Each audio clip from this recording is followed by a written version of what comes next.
से अपन किसी चीज को रोकते हैं, उसी के हिसाब से सिग्नल बनाए गए थे कि भाई ट्रेन को ऐसा नॉन वर्बल, पता है ना what is signal? Signal is the non verbal information.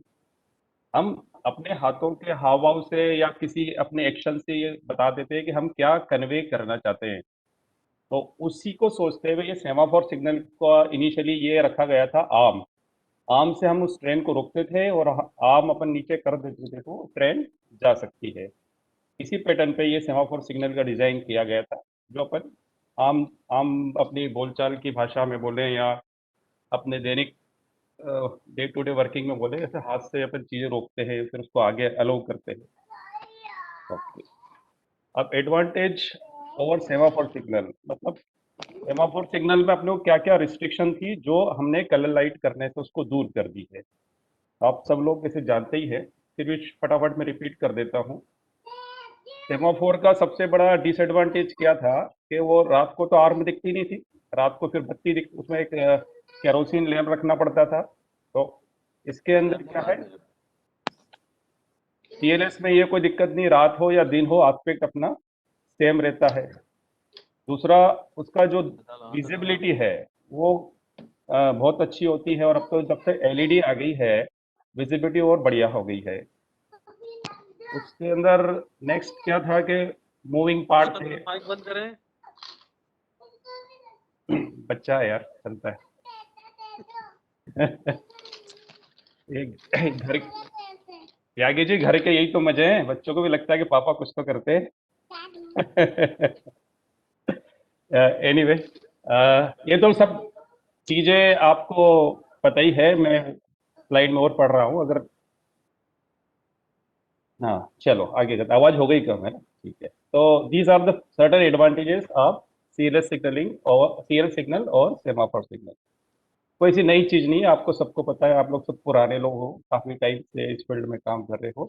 हाँ बस ये कि जब ऑब्जेक्टिव आपसे पूछा जाएगा तो थोड़ा उसको दो बार पढ़िएगा। अपन जल्दबाजी में कभी ओवर कॉन्फिडेंट हो जाते हैं तो अपने को चाहते हुए भी वो उत्तर अपन नहीं सोच पाते हैं जो उसका सही उत्तर है। अब ये अपना आ गया कलर लाइट सिग्नल। उसके बाद अपन स्विच ओवर हो गए, जो आज भी हम यूज करते हैं कलर लाइट सिग्नल। एक यूनिट होती है, उसके अंदर डिफरेंट एस्पेक्ट्स के सिग्नल्स लगे रहते हैं। 3 एस्पेक्ट्स का होता है, 2 एस्पेक्ट्स का होता है, 4 एस्पेक्ट्स का होता है। ठीक है, ये वही चीज है। आज सुबह तुम लोग बड़ी अच्छी चर्चा कर रहे थे यार कि हुड का साइज क्या होना चाहिए, किसका क्या होना चाहिए। तो मेरे को भी अच्छा लगा, मैंने कहा मेरा भी कुछ नॉलेज बढ़ेगा। एक्चुअल में अपन हुड हुड का मीनिंग क्या होता है, अपन जैसे धूप में निकलते तो कैप क्यों लगाते हैं, ताकि जो सन रेज है वो डायरेक्ट अपने ऊपर नहीं आए। तो अपनी आंखों को बचाने के लिए और गर्मी से बचने के लिए अपन हुड लगाते हैं। इसी प्रकार सिग्नल की लाइट से सन की लाइट इसमें मर्ज नहीं हो और उसकी विजिबिलिटी डिस्टर्ब नहीं हो, इसके लिए हम हुड लगाते हैं। अब बात ये चल रही थी कि हुड लंबा क्यों होता है ग्रीन का और इसका छोटा क्यों होता है। तो एक शायद पटोले ने मेरे ख्याल से कुछ लिखा था कि वेवलेंथ का इशू है। वेवलेंथ तो मेरे को भी इतनी जानकारी नहीं कि वेवलेंथ के कारण ऐसा होता है, पर यह है कि ग्रीन का शुरू से लंबाई हुड रखते हैं। और एलईडी सिग्नल आने या नहीं आने से उसका कोई ज्यादा अंतर नहीं है, मेरे ख्याल से अभी भी लंबा ही हुड रखते हैं। बट वो इरिसेट की ड्राइंग किसी ने शेयर की थी, किसने, शायद नंद किशोर आपने की थी ना? नंद किशोर है क्या? मेरी आवाज तो आ रही है ना आप लोग को? आ रही सर, आ रही। Yes sir. हाँ हाँ। तो वो बोल रहे हैं कि एक सब सेम ही रखना चाहिए, पर अभी रिसेंट इंस्टॉलेशन में भी मैंने देखा कि लॉन्ग ही रख रहे हैं। चलिए इसकी जानकारी दी जाएगी आगे क्या है। ये तो रूट इंडिकेटर के साथ हम बता रहे हैं। सर हाँ बट एलईडी का जो एडवांटेजेस हैं उसपे तो ये दिया है कि मतलब no need of long wood. हाँ, नहीं वही मैं बोल रहा हूँ, मैं भी इस जानकारी को अब कलेक्ट करूंगा नहीं, इसने अभी आपको, इसने नंद किशोर ने किसी ने ड्राइंग जो शेयर करी थी ना, जो मैं अभी स्क्रीन पे दिखा रहा हूँ आपको, जी जी। उसमें भी हुड की साइज सेम ही है यार। हाँ मैं बता पर रहा हूँ अभी वो। अभी प्रैक्टिस क्या है, नए इंस्टॉलेशन जहाँ हो रहे हैं वहाँ पे नहीं नहीं सर अभी जो फाइबर के आ रहे हैं वो तो सब सेम ही आ रहे हैं चारों। सेम ही आ रहे हैं। हाँ हाँ सेम हाँ। आ रहे हैं और कहीं कहीं मतलब उसको नहीं हटा रहे हैं, मतलब वो पुराने में ही, जैसे पुराना जो इंस्टॉलेशन है, पुराना सर जो एक्चुअली उसकी installation है, वेवलेंथ सर सबसे कम रहती है ग्रीन की। तो हाँ लॉन्ग अगर उसकी विजिबिलिटी अगर बढ़ाना है सर उसको, इसलिए अपन हुड लगाते हैं ताकि वो स्कैटरिंग ना हो हाँ, 1/λ वाला वेवलेंथ। जो फंडा है ना अपना, उसके हिसाब से उसको बढ़ा देते हैं। हाँ वो उसकी विजिबिलिटी कम ज़्यादा होना चाहिए सर, क्योंकि 550 ही उसकी वेवलेंथ है। तो अगर हम्म। विजिबिलिटी बढ़ाना है तो सर उसके लिए हुड लगाना पड़ेगा लंबा। अच्छा, तो इसका मतलब आपका ये कहना हाँ है कि बाकी बाकी की विजिबिलिटी तो मतलब इनसफिशिएंट है। इसकी हाँ, विजिबिलिटी अपने को देना है। इसकी ग्रीन की वेवलेंथ कम है। तीनों तीनों एस्पेक्ट्स में सबसे कम वेवलेंथ है ग्रीन की, है ना, 550, और येलो की 580 कुछ बता रहे थे, और उसमें 600 समथिंग है रेड की। तो इसका मतलब ये हो गया ना कि एलईडी लगाने के बाद भी आपको तो लॉन्ग हुड रखना पड़ेगा। क्या मैं सही बोल रहा हूँ? नहीं सर, नहीं सर, नहीं नहीं, जरूरत नहीं है, ऐसा लिखा गया है। हाँ सर, रखना पड़ेगा सर, रखना पड़ेगा। वो हैं? देख के उसको कंफर्म करेंगे। मैंने पढ़ा था कि हाँ लॉन्ग, हाँ। ये इसके एडवांटेज में पढ़ा था एलईडी की, कि no need of long hood. अच्छा अच्छा अच्छा। पता नहीं, और वो ये वो जिस हिसाब चीज, से टेक्निकली अभी डिस्कस कर रहे थे, वेवलेंथ से रिलेट कर रहे थे, तो उसमें तो फिर रखना पड़ेगा। पर नहीं नहीं, सर इस पे किसी का कोई इफेक्ट नहीं पड़ता है एलईडी में, वो अच्छा, उसमें लिखा हुआ है। वो हम ढूंढ के फिर बताएंगे। नहीं नहीं, एलईडी का इफेक्ट मतलब क्या, अपन उस एलईडी को एक, जो उसका जो फोकल लेंथ है ना, वो कुल मिला हाँ के उसको कवर करके अपन उसको इनहेंस कर रहे हैं। खैर एनीवे, पर ये ड्राइंग जो अभी इरसेट की ड्राइंग अभी मैंने भी जो आपके इस पे शेयर करी है, और अभी नंद किशोर या किसी ने डाला था, तो उसके हिसाब से तो हुड का सेम बताया है। देखते हैं आगे सर क्या होता एलईडी का तो कोई इफेक्ट नहीं है सर, एलईडी की कलर के कारण इफेक्ट पड़ता है विजिबिलिटी है। पे। हाँ, एलईडी तो खैर अपना, एलईडी तो बंच ऑफ एलईडीज है, वो कोई भी कलर की हो, बट उसके कलर के कारण, ऑफ कोर्स आप तीन देखो, कोई भी तीन कलर ले लो, आपको किसी न किसी की विजिबिलिटी बेटर दिखती है ना, तो वो कलर पे डिपेंड करता है। एलईडी तो ठीक है, एलईडी तो सभी है, तीनों एलईडी है। पर अच्छा यार, आप लोग बढ़िया सर अच्छे डिस्कशन। प्रैक्टिकली क्या है, साइड पे हाँ डे में भी ग्रीन की विजिबिलिटी में कोई प्रॉब्लम नहीं आता है। दिन में भी मतलब कि सफिशिएंट विजिबिलिटी मिल जाती है एलईडी टाइप से। हम्म। और ये लेकिन तो रात में तो कोई पूछना ही नहीं है, रात में तो कोई देखना ही नहीं है, ज्यादा इस पे इश्यू ही नहीं है, जरा सा भी 1% भी इश्यू नहीं है। लेकिन दिन की जहां तक बात है, दिन में भी क्लियर विजिबिलिटी दिखती है, अगर लॉन्ग हुड नहीं है तो भी। अच्छा, यस।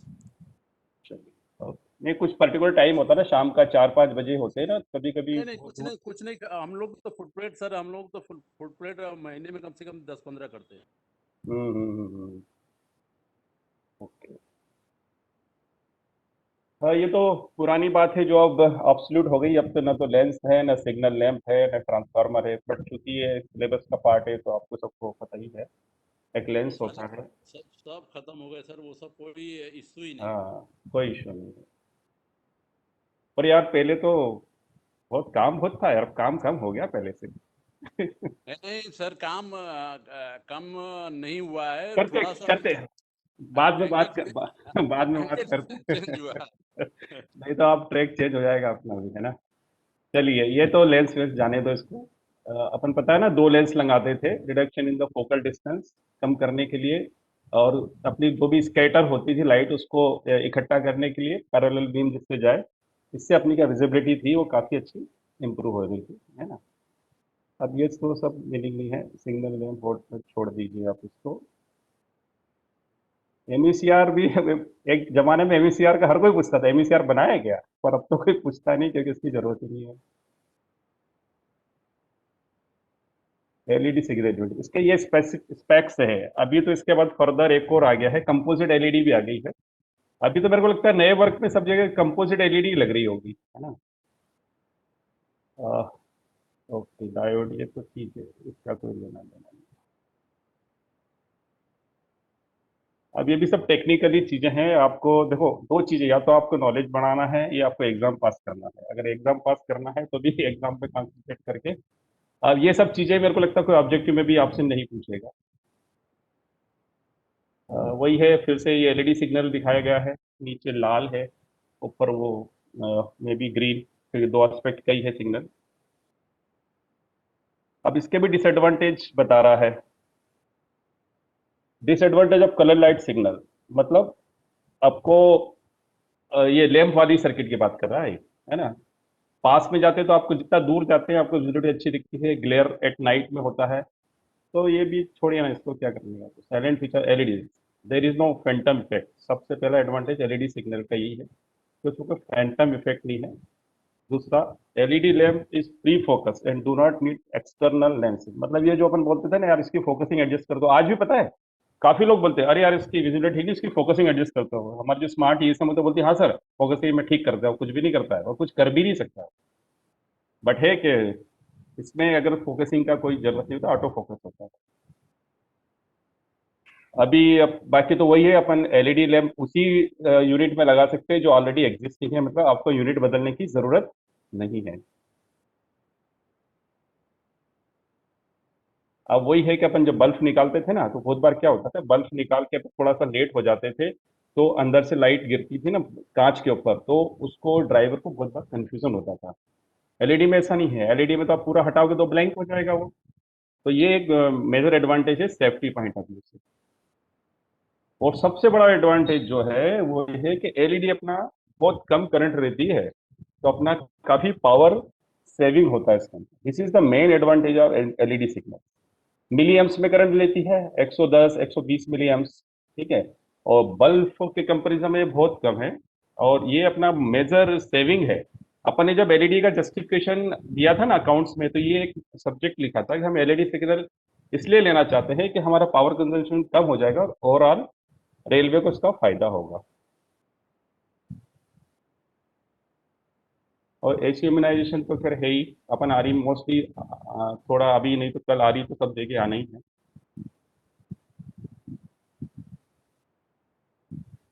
ईसीआर कॉमन है, अपन ईसीआर के डिजाइन कॉमन है वो आप लगा सकते हैं। सिर्फ रूट रूट का भी ईसीआर तो शायद वही रहता है। Maintenance cost reduces as they don't need frequent replacement. अब वो एलईडी क्या होता है कि बल्ब तो अपनी अब पुराने लोग जो पता है जिनने बल्ब में काम किया है कि अपने जो मैक्सिमम सिग्नल फेलियर होते थे ना वो तो एक तो फ्यूज के होते थे, फ्यूज ब्लोन आउट। दूसरा होते थे अपने बल्ब, अपना फिलहाल बल्ब फ्यूज हो गया है। तो अपने जो मैक्सिमम अब एलईडी का तो कोई फेलियर आता ही नहीं है, खैर थोड़े बहुत आते हैं बट बल्ब के कंपैरिजन में बहुत कम है। तो अपना जो मेन इसका फायदा ये हुआ है कि अब एक तो फोकसिंग से अपन को टेंशन खत्म हो गया और फेल्योर के कारण मतलब फेल्योर के चांसेस काफी कम हो गए। आज से भी ये व्यवस्थित दिखता है, ऐसा नहीं आप दूर जाके, पहले अपन इसका फोकसिंग करते थे ना तो एक बंदे को वाकी टाकी पे दूर भेजते थे, वो वहां से बताते थे हाँ आप ठीक है। इसका ऐसा कुछ नहीं है, तो नजदीक से भी व्यवस्थित दिख जाता है। अब एलईडी में होता क्या है, ये मैं बोल रहा नॉन कंपोजिट एलईडी की बात हो रही है ना। एक तो एलईडी सिग्नल एस्पेक्ट यूनिट वो तो वही है, एलईडी मतलब जिसका जो एलईडी का पूरा एलईडी यूनिट में जो फिट होता है सिग्नल यूनिट बोलते हैं उसको, एस्पेक्ट यूनिट। दूसरा होता है करंट रेगुलेटर। तीसरा हेल्थ मॉनिटरिंग यूनिट भी कोई मतलब नहीं है, वो अब तो हटा दिया, बीच में काफी लगाए थे पर इससे कोई फायदा नहीं होता है। ईसीआर तो पता ही है होता ही है, इसमें कोई दिक्कत ही नहीं।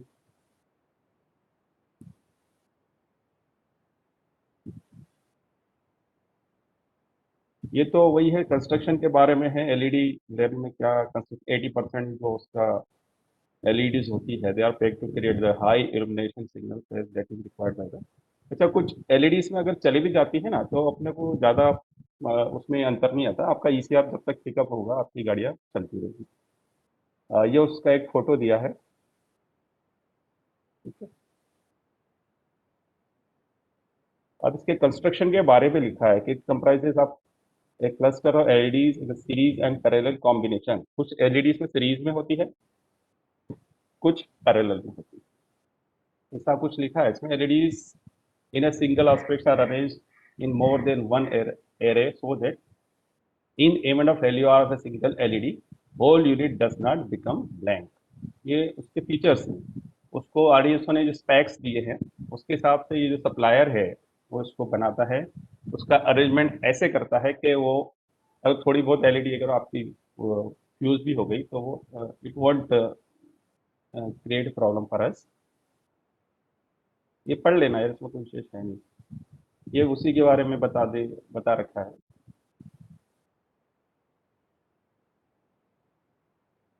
ये वो स्पेक्स के हिसाब से है कि visibility of each aspect of LED 600 metre in clear day and night.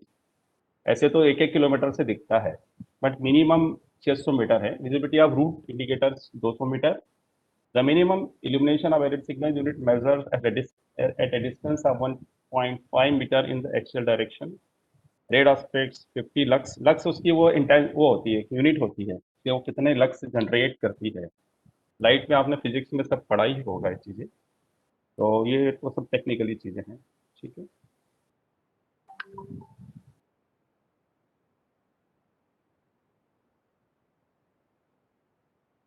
एक मिनट। हाँ,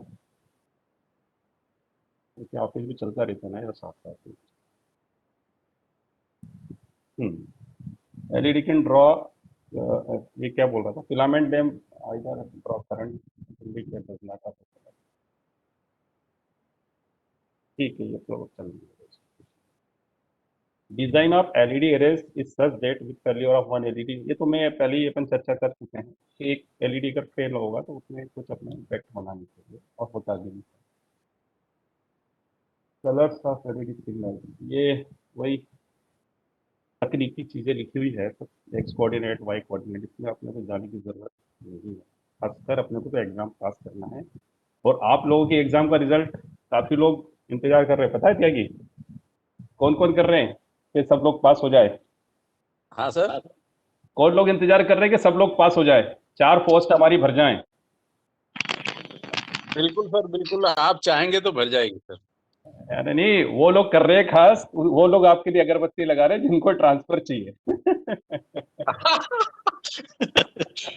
और कल मैं राजकोट भावनगर में गया था, एसपी सुरेंद्र नगर, ये धोला आ रहे, बोले सर हम लोग का ट्रांसफर कब होगा? बस मैंने कहा 4 लोग आ रहे हैं, हो जाएगा। अच्छा, तो तुम्हारे लिए वो लोग भी प्रेयर कर रहे हैं, है ना? ठीक है, नहीं वो तो उनका हक है सर। रियली वो उनका हक है, क्योंकि वो लोग भी इंतजार ही कर रहे होंगे। सही बात।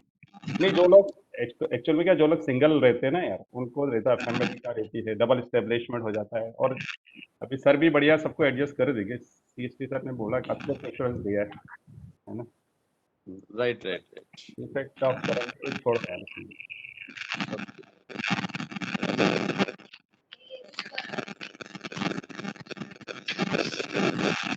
ये ये कुछ डिस्टर्बेंस आ रही है।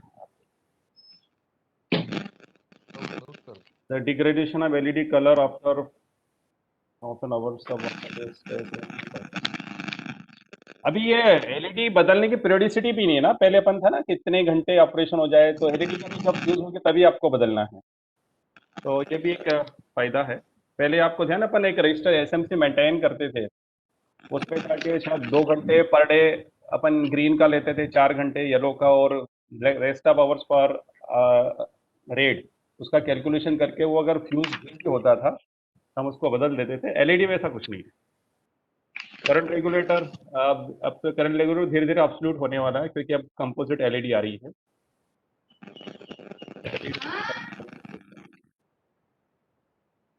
ये वही सब चीजें हैं। ये पंकज का माइक चालू है, पंकज का। हाँ, ये ये अपने, पंकज का माइक चालू है, सर उससे हाँ डिस्टर्बेंस आ रहा है। भैया म्यूट कर लो यार। पंकज कौन, परमार कौन है? पंकज परमार तो नहीं होगा? हाँ, okay. LED lamp should satisfy the following functional requirement. Okay, the visibility each aspect LED, वो तो पहले रिपीट हो गई है इसमें, ऑलरेडी हो चुका है।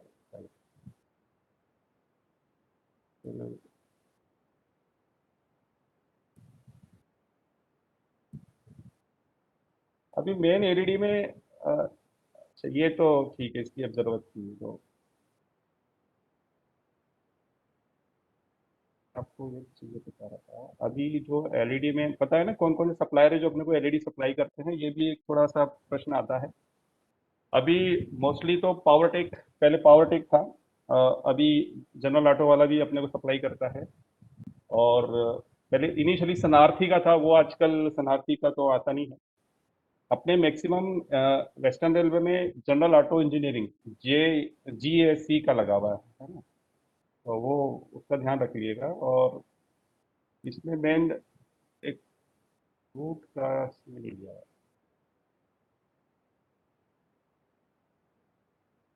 एक वो भी है कि तीन ऐसे वो अभी पहले अपन था ना बल्ब कन्वेंशनल बल्ब में कि अगर तीन बल्ब आपके अगर फेल हो जाते हैं तो आपका HR नहीं आएगा, दैट इज होम आपका जो सिग्नल है वो क्लियर नहीं होगा। LED में थोड़ी सी दिक्कत ये आ रही है कि अगर एक एक भी चली जाती है तो करंट इतना कम पड़ जाता है। खासकर मैं रूट की बात कर रहा हूँ। रूट क्या एक अगर आप क्योंकि रूट का जनरली जो स्पेक्स है उसके अलग उसमें क्या होता है कि एक रूट LED आपको 20 से 22 मिलियन जब जलती है तो करंट देती है और टोटल अपना ECR जो होता है उसको करीबन 110 मिली एम्पियर करंट लगता है। तो अगर पांचों जलेगी तो वो 110 होता है और एक अगर चली जाती तब भी अपना ECR पिकअप हो जाता है, पर इससे कम अगर जलती है ना तो थोड़ी मुश्किल आ रही थी। तो ये एक थोड़ा प्रॉब्लम रहती है कि आपका एक LED फेल हो गया तो इमीडिएटली आपको रश करके उसको बदलना पड़ता है। तो ये तो शॉर्ट में LED सिग्नल के बारे में था। और अभी LED के बारे में आपको जो थोड़ा जानकारी लेना है वो उसका यही है कि आपका MTTR किसका कौन से मेक का क्या, खैर वो इतना डिटेल में आएगा नहीं, PCDO में हम लोग देते हैं इसे MTTR MTBF कौन सा मेक का अच्छा है। और चूंकि अपने यहाँ पॉपुलेशन जनरल ऑटो की है तो जनरल ऑटो का ही जनरली आता है कि इसका जो MTTR थोड़ा सा ज़्यादा MTV है, नॉट सॉरी, MTTR तो अपने ऊपर डिपेंड करता है अपन कब फेलियर अटेंड कर रहे हैं। जो MTBF है तो वो इसका थोड़ा सा ज़्यादा आता है। तो ये तो शॉर्ट में था LED के बारे में। अब मेरे को एक और सब्जेक्ट इन्होंने दिया है UFSI।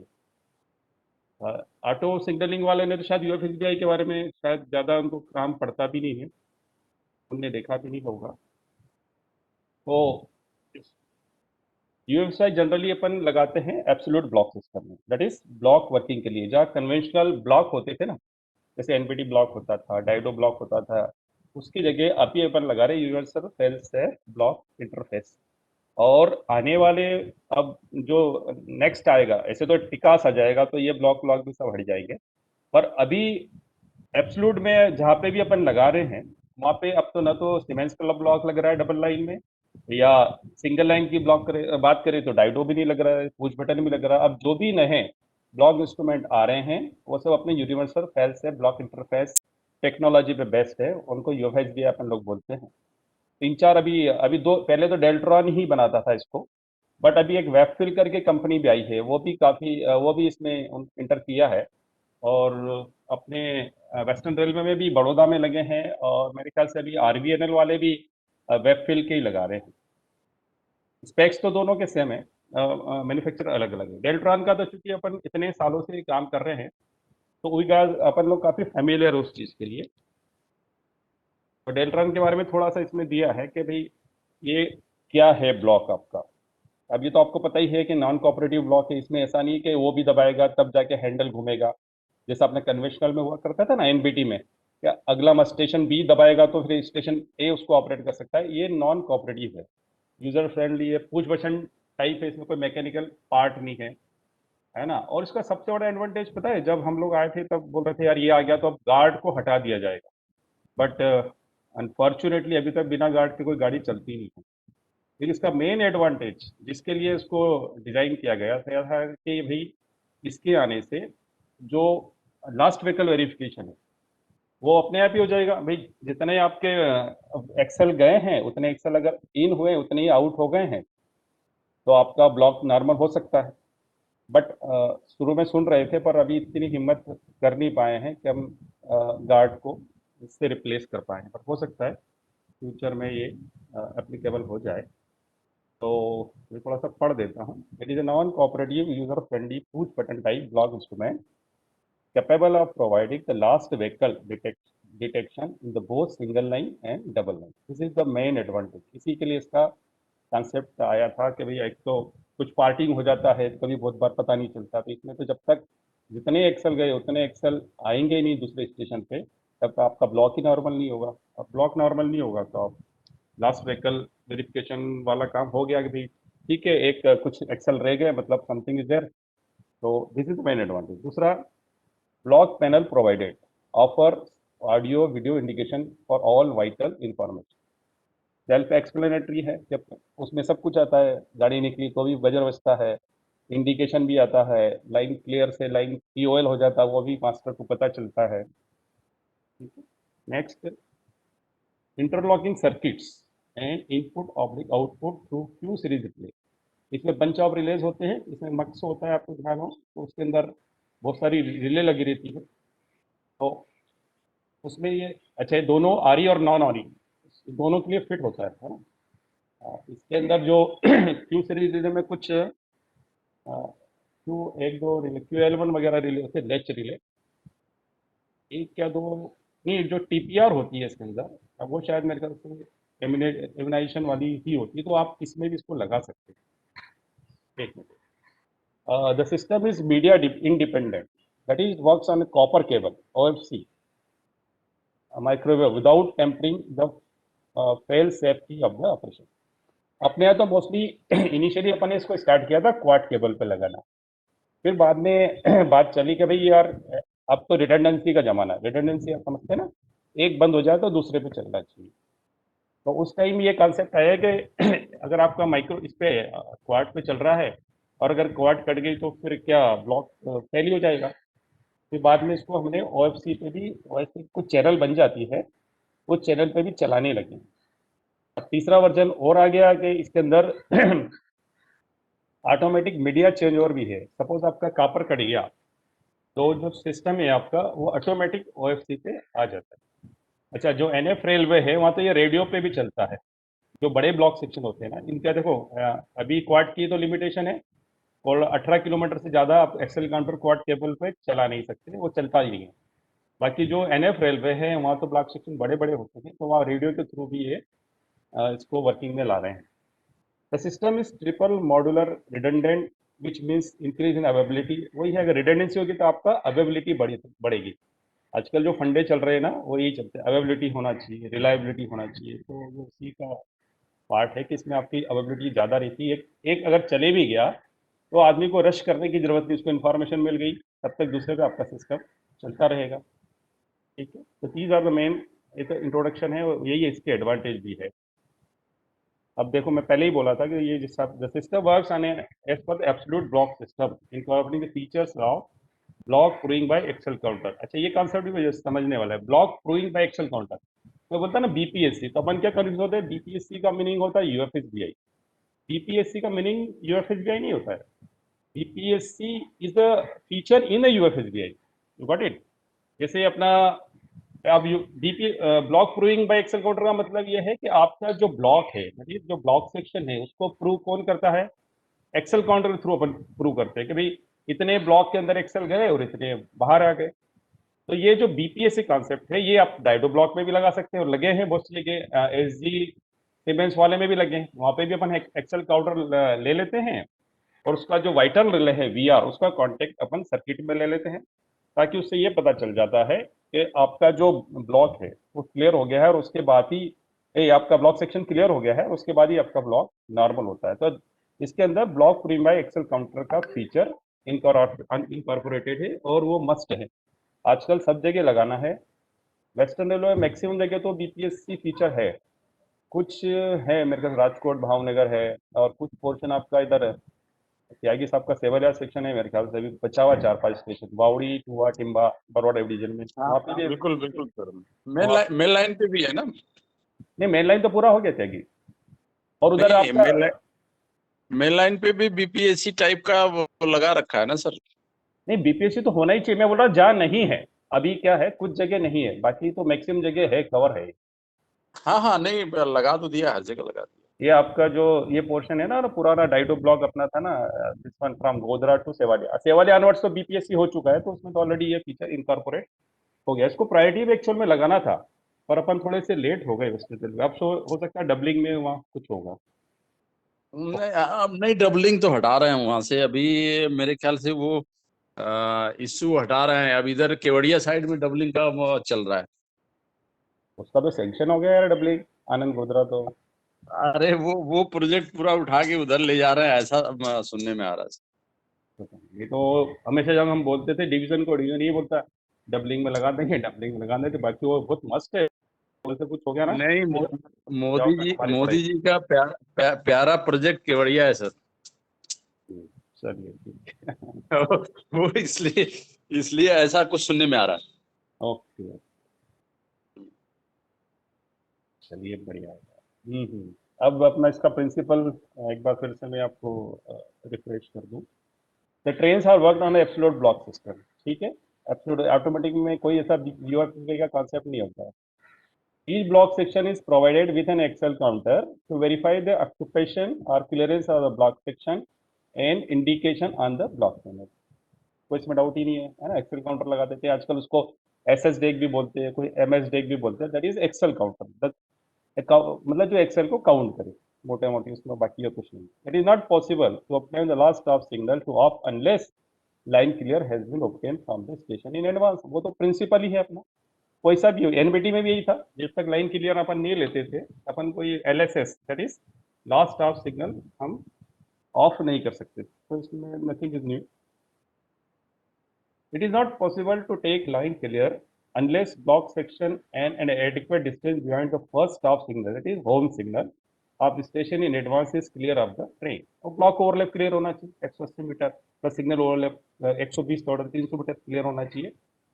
The last stop signal assumes on aspect automatically on the entry of the train into the block section and retained in on position till a fresh line clear is open.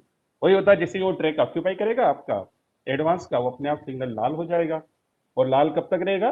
जब तक आप line clear फिर से नहीं लेते, ठीक है। मतलब वन ट्रेन वन मोमेंट वाला जो फंडा है वो इसमें एप्लीकेबल होता है। Block block section automatic shows train on line, तो अपने आप ट्रेन ऑन लाइन पे आ जाता है। जैसे ही गाड़ी अंदर जाती है ना, एक रिले है होता है टीजीटीआर, वो पिकअप होता है, उससे इंडिकेशन आ जाता है आपको, और आपका जो ब्लॉक है वो ट्रेन ऑन लाइन पर आ जाता है ना। Audio visual alarm for train entry and exit to and from block section are provided and are to be acknowledge, मतलब मास्टर को एक्नॉलेजमेंट भी करना पड़ेगा।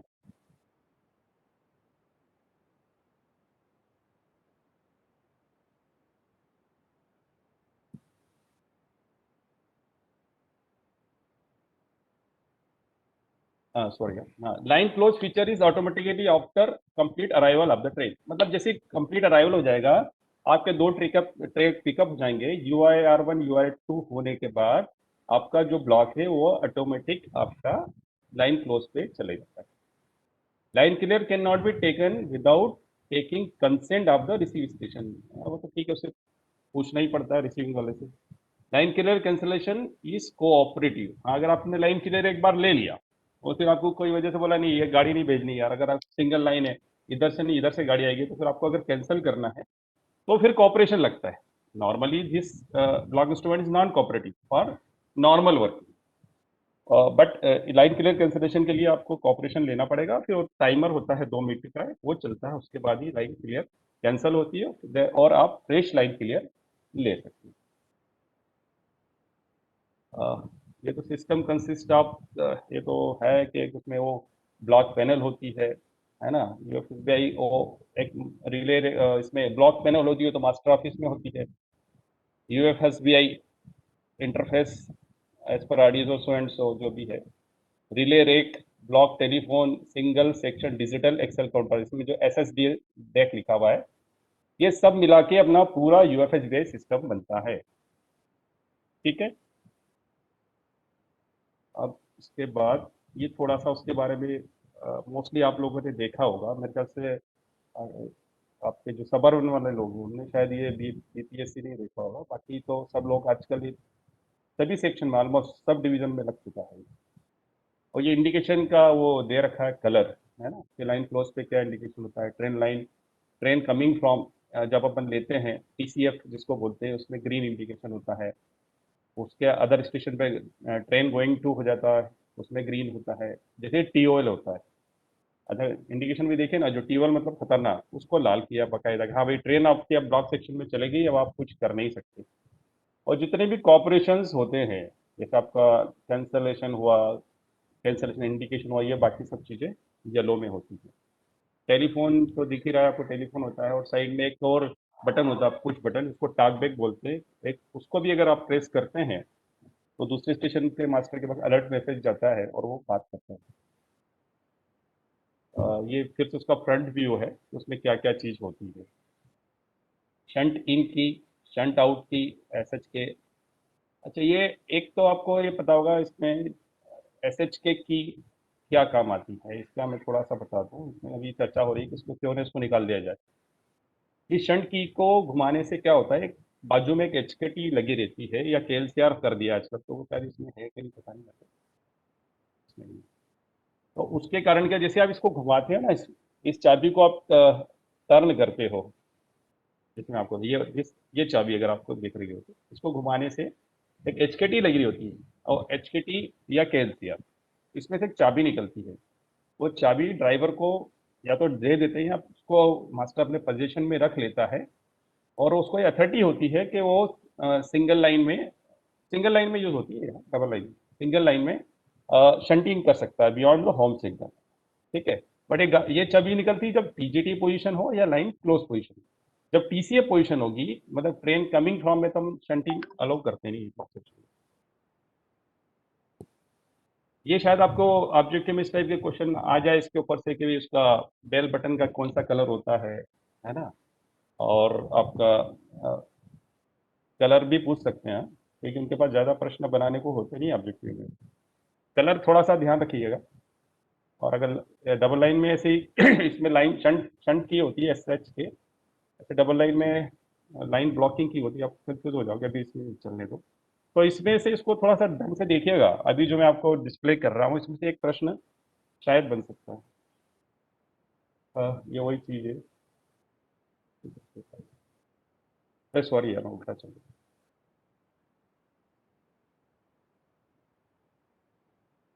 ये उस पर टेक्निकलिटी लिखी हुई है कि मल्टीप्लेक्सिंग होती है ना, पहले एनालॉग होती थी। जब सेल के आपने देखे वो बीपीएससी लगे थे पहले, उसमें एनालॉग एक्सेल काउंटर होता था, that is universal axle counter, और उसके हिसाब से एनालॉग मल्टीप्लेक्सिंग होती थी। यहाँ पे डिजिटल है, बस ये फायदा है इसका। और सबसे बड़ा फायदा है कि आपके पास दो कम्युनिकेशन है, ओएफसी भी है, क्वाड भी है। तो अगर एक कुछ हो गया, फाइबर में कुछ हो गया तो कॉपर काम आ जाएगा, कॉपर में कुछ हो गया तो आपको फाइबर काम आ जाता है। और सब जगह मीडिया चेंज और लगी गए हैं, तो बस आपको फिर जल्दबाजी भी नहीं करना है, आपको ढूंढना है, फॉल्ट को रेक्टिफाई करना है, तब तक आपका सिस्टम चलता रहेगा, तो आपको कोई परेशान भी नहीं करेगा। तो ये इतनी गाड़ी पिट रही है, हो रहा है, वो हो रहा है, लाइक दैट। ओके, एक अब ये, क्वेश्चन है सर, हाँ बताएं। ये जो शंटिंग की का है सर, इसमें अभी जो नया लेटेस्ट यूएफएसबीआई लगा रहे हैं, हाँ उसमें जो शंटिंग करते हैं अप टू होम और ब्लॉक सेक्शन, हाँ, उसके दो नियम है सर, वो ये क्लियर थोड़ा सा करें इसको तो दो कि नियम है कि एक में तो वो ड्राइवर को वो चाबी दे देता है, और एक में नहीं देता उसको। वो किसमें देता है किसमें नहीं देता है, वो सर थोड़ा सा क्लियर करें। वो ऐसा होता है कि अगर वो होम सिग्नल तक जा रहा है ना, होम सिग्नल के अंदर ही कर रहा है, तो वो चाबी हम्म ड्राइवर को दे देता है, और उसके बाहर हम्म जाएगा तो वो पेपर पे लिख के देगा। चाबी मास्टर अपने पोजीशन में रखता है, और पेपर हम्म, पे फिर उसको ड्राइवर को लिख के देता है, ऐसा है। और अच्छा। अभी तो ये हो रहा था, मैं भी गया था, शायद बरोड़ा की बात है, नहीं रतलाम की बात है, तो उसमें इस पे ये चल रहा है कि यार इसको क्यों ना इसको हटा दिया जाए, इसलिए कुछ ऐसा किया जाए कि अभी क्या दो ऑपरेशन करना पड़ते हैं मास्टर को। पहले तो वो हम्म चाबी ब्लॉक वाली घुमाएगा, फिर आपके एच के टी में से निकालेगा। और एक तो एच के टी दिखती भी बड़ी भद्दी है यार, मतलब, और मिलती भी नहीं आजकल एच के टी। तो बीच में यस। सीआरएस ने बोला था, तो अपन ने क्या किया, अपन भी तो कलाकार है ना, जुगाड़ू, एच के टी हटा के अपने केएलसीआर लगा दिया। और केएलसीआर भी तो अलग से एक बाहर दिखना इतना अच्छा लगता नहीं है वो। तो हम्म। देखिए अभी आरडीएसओ को लिखा है कि अभी इसको हटा दिया जाए, और कुछ ऐसा अरेंजमेंट किया जाए कि सिंगल ऑपरेशन में ही आपका ये शंटिंग हो जाए। और वो कितना क्या इम्प्लीमेंट होता है, क्योंकि सब लोग अपने अपने हिसाब से सोचते हैं ना। ओके, नहीं, इसका क्या इशू होता है सर, मतलब होम सिग्नल तक वो चाबी देते हैं और उधर पेपर पे लिख के देते हैं। अब इसका इशू सिर्फ ये होता है कि अब ये तो ऐसी नियम बने हुए हैं यार, क्यों देते हैं। एक तो ये होगा कि ड्राइवर लंबा खिंच गया, या ड्राइवर कुछ हो गया, कुछ गड़बड़ हो गई, तो फिर उसको ब्लॉक नॉर्मल करना भारी पड़ेगा, तो अभी ज़्यादा दूर जा रहा है।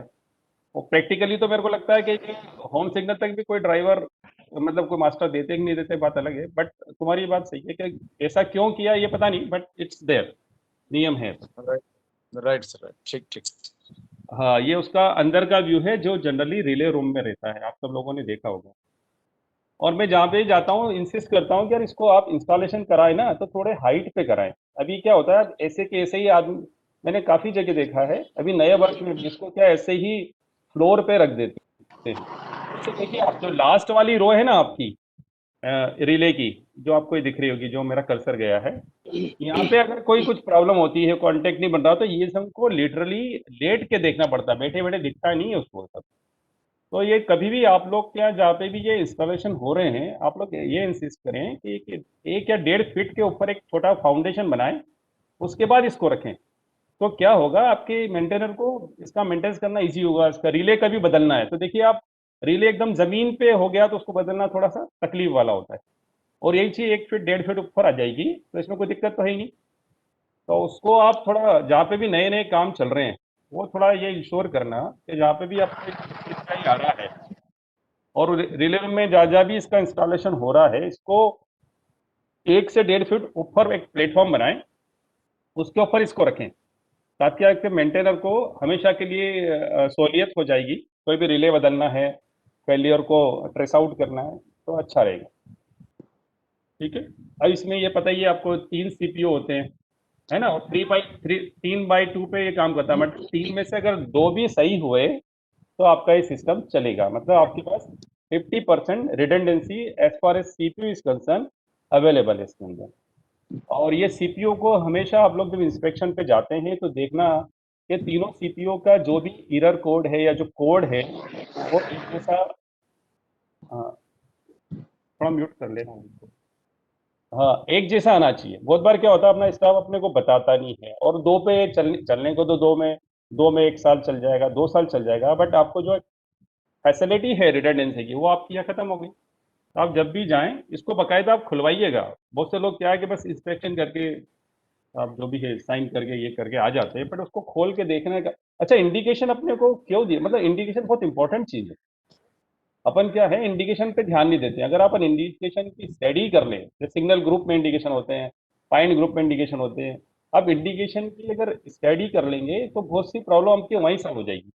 इंडिकेशन का मतलब ही ये है कि आपको चीजें अलार्म की जा रही है कि भाई ये चीजें कभी भी आपकी फेल हो जाती है या फेल हो सकती है। तो आप जाते हैं देखते हैं यार सीपीयू में आपका वो मेंटेनर तो बताता भी नहीं कि सर ये मेरा सीपीयू खराब है।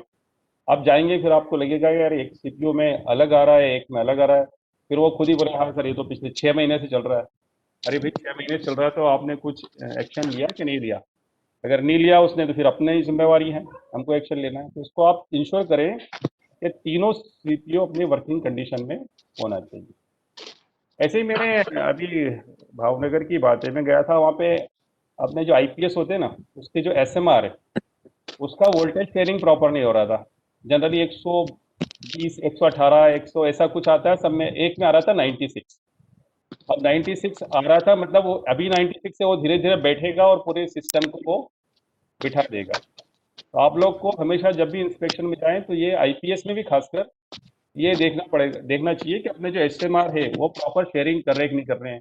ऐसे अपने डीसी डीसी मॉड्यूल है, अपन 5 एम्पियर के 2 मॉड्यूल लगाते हैं या 4 मॉड्यूल लगाते हैं, तो एक एक मॉड्यूल तो आपका 3 एम्पियर ले रहा है, एक आपका 500 मिली एम्पियर से ले रहा है, तो वो कभी भी आपको धोखा देगा। तो मेरा ये कहना है कि अगर पावर सप्लाई वगैरह ये सब इंडिकेशन आप प्रॉपरली स्टडी करेंगे तो फेलियर होने की संभावना ऑलमोस्ट नील है। और ये आईपीएस में मैंने देखा लोगों का नॉलेज ही नहीं है, बस वो जाते हैं और बस थोड़ा बहुत रीडिंग लिया और आ जाते, ये भी नहीं देखते यार ये एसएमआर अलग अलग बता रहे हैं, ये अपना जो मॉड्यूल, ये डीसी डीसी मॉड्यूल है, इसका शेयरिंग प्रॉपर नहीं हो रहा है। और ये शेयरिंग एक बार, अच्छा आईपीएस तो आप जानते ही हो, एक बार आईपीएस बैठ गया तो आपके पास फिर कोई चॉइस भी नहीं रहेगी, सब कुछ ही बंद हो जाता है उसमें। तो IPS is now heart of our signalling, that is, पहले तो अपन बोलते थे ना power supply is the heart of our signalling, और पावर सप्लाई मतलब आईपीएस, क्योंकि सिंगल सिंगल आईपीएस पे ही पूरा स्टेशन चलता है। तो थोड़ा सा इंडिकेशन पे आप लोग विशेष ध्यान दें।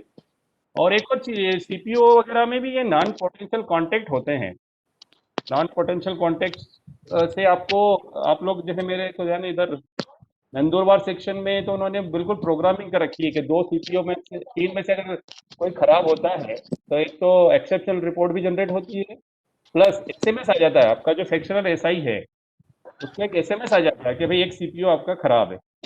तो आप भी अपने अपने सेक्शन में ये करके रखें, क्योंकि 11th मूवमेंट में आपको भागने से अच्छा है कि आप पहले ही उसको अटेंड कर लें। तो इसका में आते हैं, पीछे देखिएगा नॉन पोटेंशियल कॉन्टेक्ट आते हैं, मैनुअल में भी है, तो उसका प्रोग्रामिंग करके रखो ताकि भाई बंद। आज कन्नू का रेस्ट कन्नू का रेस्ट है क्या आज? हाँ। बैग रख के जा रहा हूँ, थोड़ा केबल डल रहा है ना इधर। नहीं नहीं कोई बात नहीं। कौन कहाँ चल रहा केबल? चलिए अब ठीक है, ये मैंने 2 प्रैक्टिकल चीजें आपको बताई, बाकी तो थ्योरेटिकल चीज है। एक तो आपका सीपीयू आप देखो कि तीनों काम कर रहे हैं, प्लस आपके सीपीयू का जो कांटेक्ट है वो आप डाटा लेगर में ले लीजिए, और हो सकता है उसका एसएमएस जनरेट करो ताकि अच्छा रहेगा। और तीसरा भी एक मीडिया चेंज ओवर अगर किसी के सेक्शन में नहीं लगा है तो आप उसको कोशिश करके लगवाएं, और 2 रिडंडेंसी उसकी 100% फिर मिल जाएगी आपको। ठीक, इसके आगे अब ये next is DC DC converter के बारे में है कि उसके अंदर एक डीसी डीसी कन्वर्टर होता है ना? तो उसका बारे में कॉन्फ़िगरेशन दे रखा है, वो भी सब सेल्फ एक्सप्लेनेटरी है, उसमें तो कुछ ज़्यादा अपन तो यही करते हैं।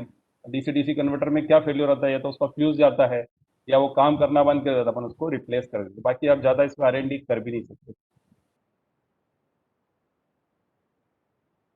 अब ये यूएफएस ड्राइव को इन शॉर्ट बताया गया है कि आपके यूएफएस ड्राइव में क्या क्या पार्ट होते हैं, शायद इसमें आपने देखा होगा। ये जो कार्ड सीपीयू के आजू बाजू जो कार्ड लगी रहती है ना, ये इनपुट आउटपुट कार्ड है, और ऊपर है this is DC DC converter. और यहाँ पे मीडिया चेंज ओवर की अभी जगह दी है, इसमें मीडिया चेंज ओवर दिखाई नहीं गया। और ये ऑन ऑफ वगैरह होता है, इसके इंडिकेशन है। इसको आप रीसेट भी, हॉट रीसेट भी कर सकते हैं अगर आपका हैंग हो जाता है। बहुत बार एक फेल्योर ये भी आता है कि वो हैंग हो गया है, तो उसमें फिर आदमी बस ये देखना पड़ेगा आपको, ब्लॉक या तो डिस्कनेक्शन लेके कि ब्लॉक सेक्शन में कोई गाड़ी नहीं हो, उसके बाद ही आप इसको रीसेट करना, क्योंकि दुर्घटना ही मतलब सबसे वो है अपने को। गाड़ियाँ पीटेगी उसका जवाब है, कल से कुछ हो जाएगा ना तो उसका कोई जवाब नहीं है। Nobody will spare you, और nobody will help you in that way. तो आप थोड़ा ध्यान रखें, कभी भी शॉर्टकट ना करें। और आजकल, पहले ऐसा नहीं रहा, पहले तो छोटी छोटी चीज़ों में फेलियर को काफ़ी वो लेते थे कि यार फेलियर में ऐसा कैसा हो गया, वो कर दो। पर आजकल फेलियर हो तो उसका बस आपके पास जवाब होना चाहिए। आपके निग्लिजेंस के कारण फेलियर हो, दैट इज नॉट एक्सेप्टेबल। अच्छा, ये पार्ट में बता रहा था, इनपुट कार्ड होती है, सीपीयू कार्ड रहती है, सीसीसी कार्ड होती है, कंट्रोल कम कम्युनिकेशन कार्ड। आउटपुट कार्ड होती है, रीसेट बॉक्स होता है, मॉडम होता है, ये जो अलार्म पैनल। ये तो आप देखोगे तो उसमें पता चल जाएगा। अब ये उसी के बारे में बताया गया कि रीसेट बॉक्स किसको बोलते हैं, मॉडम किसको। ये मॉडम होता है ना, जो मॉडम लिखा है, मॉडम के नज़दीक ही वो ऑटोमेटिक मीडिया चेंज ओवर लगता है, जो मैं आपको बता रहा था। उसमें ओएफसी और दिस वन क्वाड, इसका बीच में ऑटोमेटिक होता है कि अगर एक केबल कट गया है तो the system will switch over to another one. Okay, अब इनपुट कार्ड का डिस्क्रिप्शन दे रखा है इसमें कि इनपुट कार्ड में क्या क्या क्या होता है। ये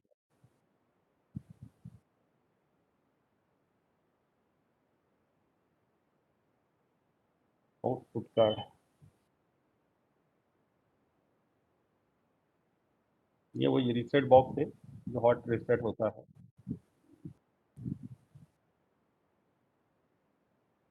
इंडिकेशन आप व्यवस्थित, हर चीज़ में इंडिकेशन तो समझना चाहिए यार। बहुत से हम पूछते हैं यार क्या एरर कोड आया, तो बता नहीं पाता, और बता नहीं पाएगा बंदा तो उसके हिसाब से वो एक्शन नहीं ले पाएगा। इसमें क्या होता है, 33 एरर आया है कि 34 एरर आया, या 33 ए स्टेशन पे है तो बी पे 34 आता है, वो इंडिकेट करता है क्या something problem in communication and that to be on the far and.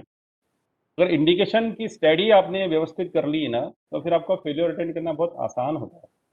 और इंडिकेशन आप इसे हैंड आउट बना लो, छोटे छोटे जो आपके मेंटेनर के पास होना चाहिए, बस वो इंडिकेशन आपको बता दे तो आप घर से गाइड कर सकते हो।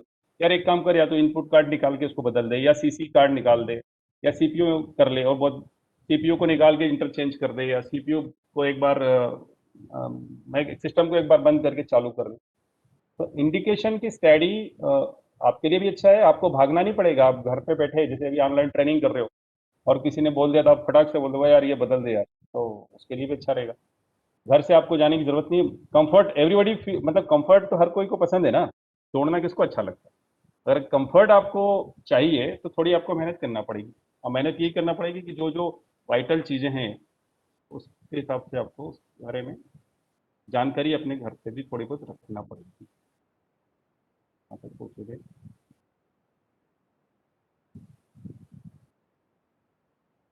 हम्म। हाँ, यहाँ पे अभी 5 मिनट ब्रेक करें क्या? जी सर, जी 5 मिनट ब्रेक कर दें सर। है ना? हाँ हाँ चलिए, हाँ ठीक है। 5 मिनट बाद आता हूँ। ओके।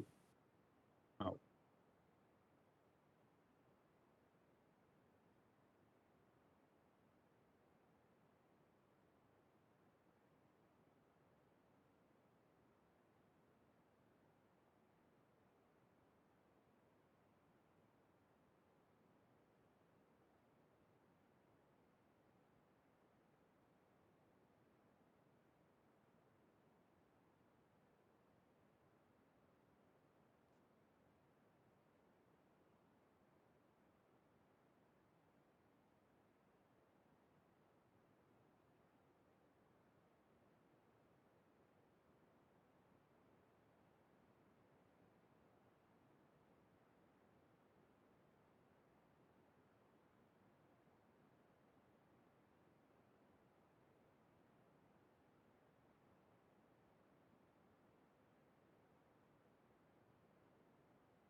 ये है, इतना डिटेल में नहीं जाएंगे अपन एग्जाम, ये बस ये पढ़ लीजिए, ये थोड़ा सा ठीक है। हम्म। The three CPU sends the input through the independent hardware path, and a decision of input states thus formed through the method of inter-processor communication till a form input state is confirmed। मतलब क्या है, तीनों independent CPU तीनों आपस में बातें करते हैं और दो कंफर्म करते हैं, दो की इंफॉर्मेशन सही होती है तो ये अपने सिस्टम को आगे बढ़ने देते हैं। मोटा मोटी हिंदी में यह है। The sample required by the input cards are continuously decoded and an input state is confirmed only after getting at least 20 stable samples using sliding window algorithm. इसके बाद CPU कार्ड अब UFSBI CPU 1 CPU A B C, ये वही उसी को इसने block diagram में बताया है आप लोग के लिए। और उसके बाद आउटपुट, इनपुट हो गया, CPU हो गया, देन आउटपुट कार्ड। पता है ना आउटपुट कार्ड मतलब जो आउटपुट रिले को ड्राइव करते हैं वो आउटपुट कार्ड से। ये रीसेट बॉक्स जो अपन ने पहले चर्चा की थी, इसको अगर सिस्टम अपना हैंग हो जाता है तो इसको अपन हार्ड रीसेट मार देते हैं तो सिस्टम आपका रीसेट हो जाता है और सब कुछ वापस नॉर्मल हो जाता है। बट इसके लिए ये आपको इंश्योर करना पड़ेगा कि कोई भी गाड़ी ब्लॉक सेक्शन बनी हो, मास्टर से प्रॉपर आप डिस्कनेक्शन लेंगे, हाई बाप नहीं करेंगे, जल्दबाजी में कुछ भी आप स्टेप कृपया ना लें, ठीक है? क्योंकि आप अकेले नौकरी नहीं कर रहे हैं, आपके साथ आपका परिवार भी नौकरी कर रहा है। अगर आपको कुछ हो जाता है तो डायरेक्ट आपके परिवार पर भी काफ़ी रिपरकशंस आते हैं। तो प्लीज़ इंश्योर दैट कोई शॉर्टकट करना नहीं है अपने को, फेल्योर का तो जवाब नहीं देंगे, जो भी होगा आप देंगे, आपका हायर अप देगा। नेक्स्ट, ये मॉडम जो लगा रहता है वो जो मैंने बताया था, तो उसके बस इंडिकेशन का आप एक बार स्टडी अच्छी तरह कर लेना। नॉट ओनली, मैं एग्जाम पॉइंट ऑफ व्यू से नहीं बता रहा हूँ आपको, इंडिकेशन का आपका फेल्योर पॉइंट ऑफ व्यू से। आपको इंडिकेशन कारण जितना अच्छा आपको नॉलेज होगा ना उतना आपका आप कंफर्टेबल रहेंगे। ये आपको ध्यान है, ये मास्टर ऑफिस में लगा रहता है, जो फिर जो अलार्म पैनल जो बनाया है ना, वो मास्टर के पास भी एक इंडिकेशन जाता है। आपका दो सीपीयू में कोई सीपीयू खराब हो गया या कोई आपका और कोई फॉल्ट आया तो उसके बारे में ये एक इंडिकेशन दे रखा है मास्टर ऑफिस में, और वो ऑडियो वीडियो दोनों है, तो उसको उसका ऑडियो भी होगा और फिर रेड इंडिकेशन भी आएगा। पर ये है कि मास्टर को भी इसका आइडिया होना चाहिए ना यार। बहुत बार क्या होता है अपन मास्टर को भी काउंसल नहीं करते, आपने लगा सब कुछ दिया पर मास्टर अगर आ गया कोई इंडिकेशन आ गया तो उसको क्या करेगा, वो एक्नॉलेज करके बैठ जाएगा।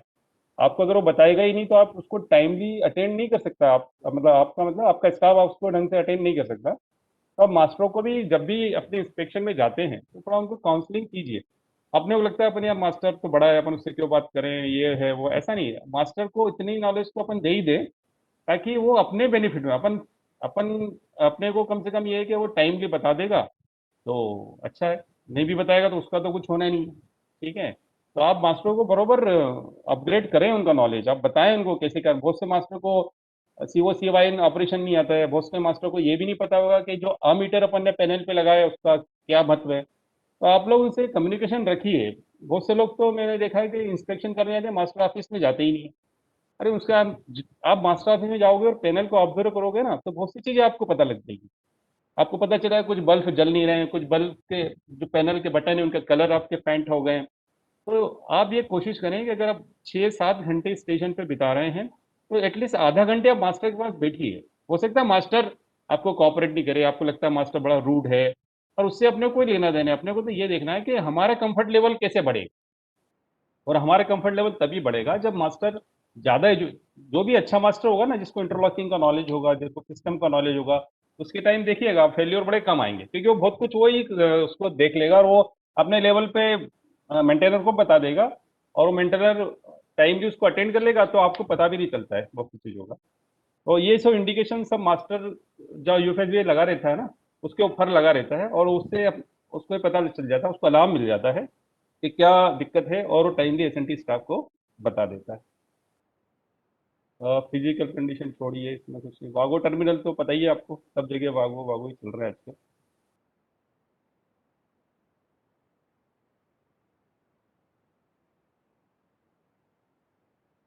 अब ये तो ऑपरेशन है, ये तो बहुत लंबी लिस्ट है कैसे ऑपरेट होता है, ये तो पढ़ लेना, ऐसा कुछ विशेष इसमें है नहीं।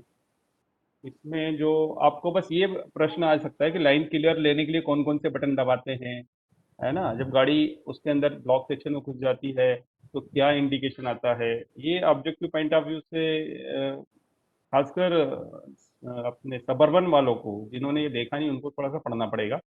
बाकी जिनके यहाँ लगे हैं, जिन स्टेशनों में लगे हैं, उनको तो पता ही है कि कौन से बटन दबाने से बेल बटन का कलर जो बताया था कलर का हो गया, फिर ऑपरेशंस होता है ना, टीजीटीआर रिले कब पिकअप होती है, लाइक दैट। तो एग्जाम भी तो क्लियर करना है, तो उसके हिसाब से आपको थोड़ी तैयारी तो करना पड़ेगी। वेरियस रिलेज में कुछ इंपॉर्टेंट रिलेज हैं, उसके बारे में थोड़ा सा जानकारी रख लेना, बाकी तो बहुत लंबा चौड़ा है ये। कैंसलेशन का खास करे अब, कि कैंसलेशन कैसे होता है वो जरूर वो देखना कि कैंसलेशन के लिए कौन बटन दबाता है, फिर कितने, अच्छा टाइमर पूछ सकते हैं कि 60 सेकंड टाइमर काम करता है इसमें कि 120 करता है कि 240 करता है, तो टाइमर इसमें 120 पे ही रहता है। 120 के बाद आपका ट्रेन वो लाइन वो आपका नॉर्मल हो जाता है ब्लॉक, और you can take fresh line के लिए।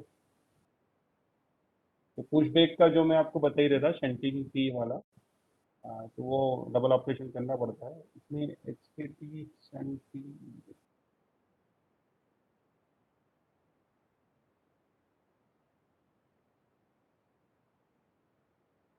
पुश बैक वही सिमिलर जैसे अपना S2 उसमें होता है ना, डायडो ब्लॉक में ऐसे ही होता है। रिले सीक्वेंस ये तो छोड़िए, इसको कोई मतलब नहीं।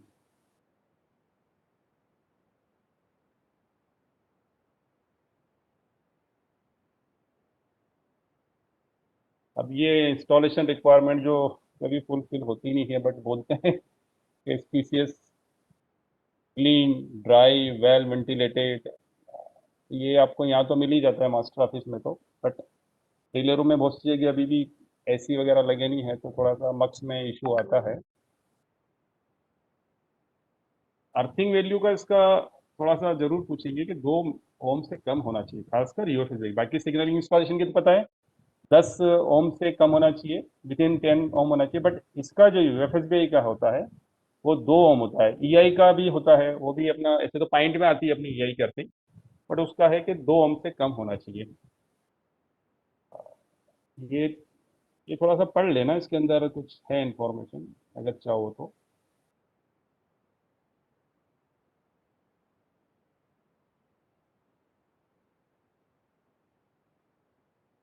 ये तो आजकल पता है ना, SPD सब जगह लग गए हैं, सर्च प्रोटेक्शन डिवाइस।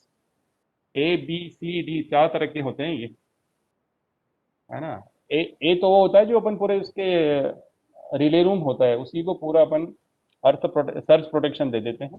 जनरली अपने यहाँ यूज होते हैं ना सिस्टम में, वो होते हैं B एंड C टाइप इसमें अपना जो 230 में, और बाद में जो होते हैं वो C and D type. D type SPD कुछ नहीं होते, जस्ट लाइक MOVs होते हैं, तो वो साइट पे भी लगे रहते हैं और आपके इधर रिले रूम वगैरह में भी लगे रहते हैं। तो ये तो UFSBI के बारे में जो छोटी सी जो जानकारी मेरे को पता थी मैंने आपको एक्सप्लेन की है। और अब आपको स्पेसिफिक कुछ पूछना हो तो पूछना। अब एक और आप सब्जेक्ट मेरे को दिया है, वो है LC गेट।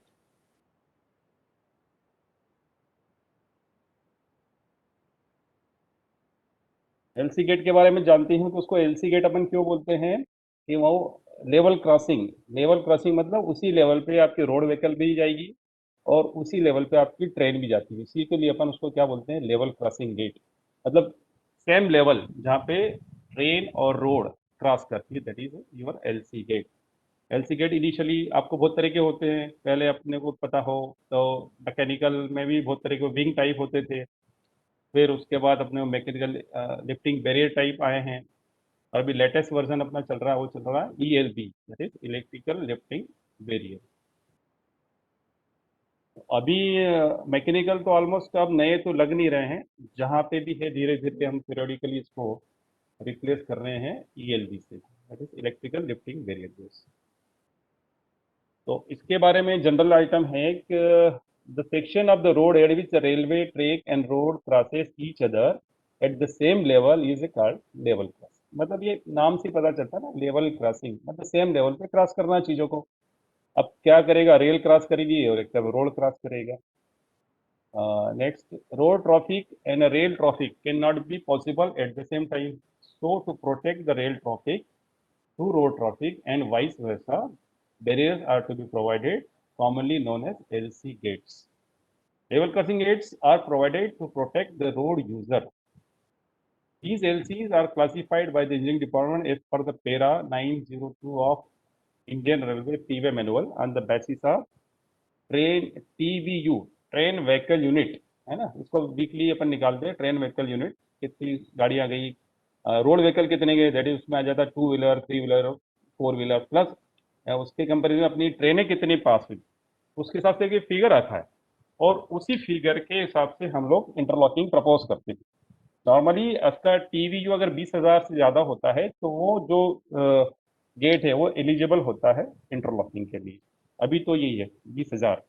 फिर भी क्या होता है, कुछ गेट ऐसे होते हैं जो या तो पॉलिटिकल इन्फ्लुएंस हो जाता है या कुछ एक्सीडेंट का उसकी हिस्ट्री बन जाती है, ताकि उसका TVU अगर कम भी होता है तो एक्स्ट्रा ऑर्डिनरी केस में उसको हम इंटरलॉक करते हैं, बट नॉर्मल प्रैक्टिस 20,000 से ऊपर TVU होना चाहिए। TVU के बारे में शॉर्ट में लिखा है इसने, TVU मतलब number of train multiplied by the number of road vehicle units. The census shall be done once in 3 years by a team. जरूरी नहीं है वंस इन 3 years, अगर सपोज कुछ रिक्वायरमेंट आती है, अगर ऑपरेटिंग चाहता है या कहाँ से सेफ्टी वाले चाहते हैं कि भाई नहीं इसको आपको इंटरलॉक करना है, तो उसको प्रीपोन भी कर सकते हैं, पर नॉर्मली वंस इन 3 year में वो देखते हैं, और उसके हिसाब से वो गेट के ऊपर उसका लिखा भी रहता है कि उसका TVU क्या है और किस साल में इसका सेंसस किया गया है, वो it has to be displayed at the gate itself. इसमें वही है, ट्रेन, बुलक कार्ट, टांगा, motorcycle, motor vehicle taken as 1 unit, auto rickshaw, auto something 2 unit, ये उसका एक फार्मूला है, वो लोग ये करते हैं। तीन लोग मिलकर करते हैं इसमें, एक इंजीनियरिंग का बंदा होता है, एक अपना बंदा होता है, और एक ऑपरेटिंग होता है। प्रैक्टिकल ये होता है ना, अपन लोग ध्यान देते नहीं है, इंजीनियरिंग वाले अपने हिसाब से कर लेते हैं, और फालतू में 18,000 का अगर 21,000 कर देंगे और अपने माथे आता है, तो इसलिए आप थोड़ा केयरफुल रहो। अगर अपने पास बंदे हो तो बंदे को स्पेयर करा दिया करो, भी TVU होता है आपके सेक्शन में। अपन नहीं तो बोलते यार टाइम नहीं है, वो इंजीनियरिंग वाले को क्या, इंजीनियरिंग वाला क्या चाहेगा पता है आपको, कि इंटरलॉक होना चाहिए गेट, के नहीं होना चाहिए। वो तो चाहेगा आपका गेट इंटरलॉक हो जाए, ताकि वो कुछ भी जिम्मेवारी हो तो SNT पे डाल देगा, पहले तो उसको मेंटेन नहीं करना है। दूसरा उसका ये होगा कि उसके गेटमैन सेफ हो जाएगा। नॉन इंटरलॉक होता है तो कुछ भी होता है तो सब जिम्मेवारी इंजीनियरिंग के डिपार्टमेंट की होती है। तो इसीलिए जब भी TVU वगैरह होते हैं ना, तो आप अपने बंदे को स्पेयर करें थोड़े टाइम, कैसे भी करें, स्टाफ कम वक्त तो खैर होता रहता है, बट वो ऐसा नहीं हो कि 18 का 21 लिख दे और वो बोलते नहीं नहीं ये इलिजिबल है, और वो आपकी मतलब आपके ऊपर आ जाए, फिर आपको सब, क्योंकि गेट लगाना ठीक है पर उसको मेंटेन करना फिर भारी पड़ता है, मेंटेन के अलावा फिर आपकी एक जिम्मेवारी बढ़ जाती है। तो इसमें थोड़ा सीरियसली लें, TVUs के लिए अपने बंदे को स्पेयर करें तो ज़्यादा बेटर है। और वो क्लासिफिकेशन है इस सब गेटों का, किसको एक क्लास बोलते हैं, किसको स्पेशल क्लास बोलते हैं, लाइक दैट। अभी लेटेस्ट कुछ चेंजेस तो हुआ नहीं, अभी ये यही है, तो हो सकता है थोड़ा सा ध्यान रख लेना इसके हिसाब से, और कुछ प्रश्न अगर बनता है तो वही जो स्विंग टाइप गेट, और जो मैं बता रहा था ना पहले, स्विंग टाइप होते थे, जो स्विंग दैट इज क्या बोलते हैं, विंग भी बोलते हैं उसको, लिफ्टिंग बैरियर, मैकेनिकल, इलेक्ट्रिकल, जरा ये थोड़ा सा belt. Visibility of manned gate 5 metre, fencing parallel to track, ये कभी होता नहीं है यार, सिर्फ थ्योरेटिकल लिखा हुआ है, बट अपने को थ्योरेटिकली याद रखना है, तो ये थोड़ा सा ये अभी एक और आइटम चल रहा था, CRS कुछ बोल रहे थे कि आपका जो गेट है वो 3-3.25 मीटर से ज़्यादा दूर रेल ट्रैक से नहीं होना चाहिए, बट कुछ चीज़ें अपने तो ऑब्जर्व करी कि अगर अपना बूम की लेंथ ज़्यादा है या अगर वो आरी में है तो हम लोग 5 मीटर तक रखते हैं, ताकि इन केस ऑफ बूम में होता है तो आपका जो बूम है ना वो आरी के वायर से नहीं लगे, आरी के वायर से टच होने में कभी कभी गेटमैन को शॉक लग सकता है। तो पर इस पर भी डिस्कशन चल रहा है, लेटेस्ट पे कुछ चालू हुआ है।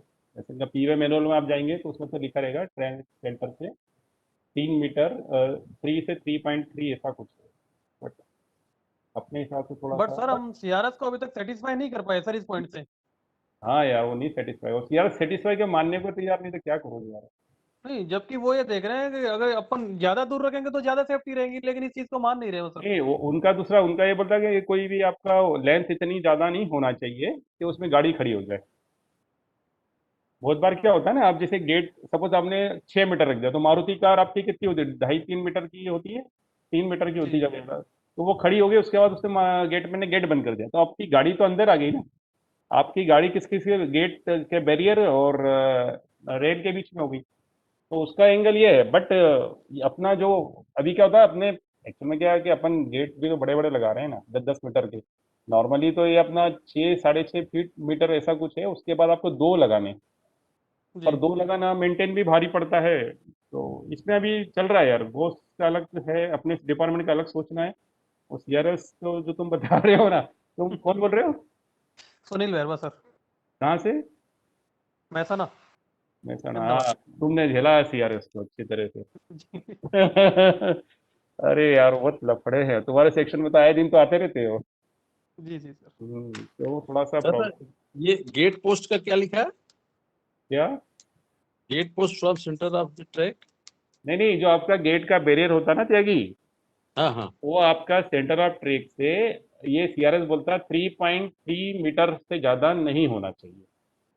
हाँ, ये तो लेटेस्ट गाइडलाइंस आई है ना सर। हाँ बट इसमें अगर अपन लगा देंगे ना, और आरी हाँ। में अपना 10 मीटर का बूम है, और कभी किसी अगर आपका बूम खुला है, ठीक है, और कोई व्हीकल आके इसको डैमेज करती है ना, तो आपका बूम टच हो सकता है आरी के वायर से, अपना 25 केवीए से। तो उस हम्म। टाइम को गेटमैन को शॉक लगने के चांसेस होते हैं, और ऐसे काफी पहले केसेस हुए हैं। एक बार नहीं उज्जैन में नहीं नहीं नहीं नहीं सर, इसमें थोड़ा सा मैं बताऊं बताओ। कि जो 3.3 मीटर की बात वो कर रहा है ना, हम्म। तो that is for get post, not हमारा जो है कि रेस्ट पोस्ट। गेट पोस्ट तो इंजीनियरिंग वाले लगाते हैं, उसकी बात कर रहे हो आप? हाँ, वो 3.3 मीटर होगा, नॉट आवर रेस्ट पोस्ट। नहीं, अगर वो उसके लगाने से क्या फायदा हुआ? सर वो अपने नहीं नहीं पेडेस्टल की वो बात कर रहे हैं, हैं?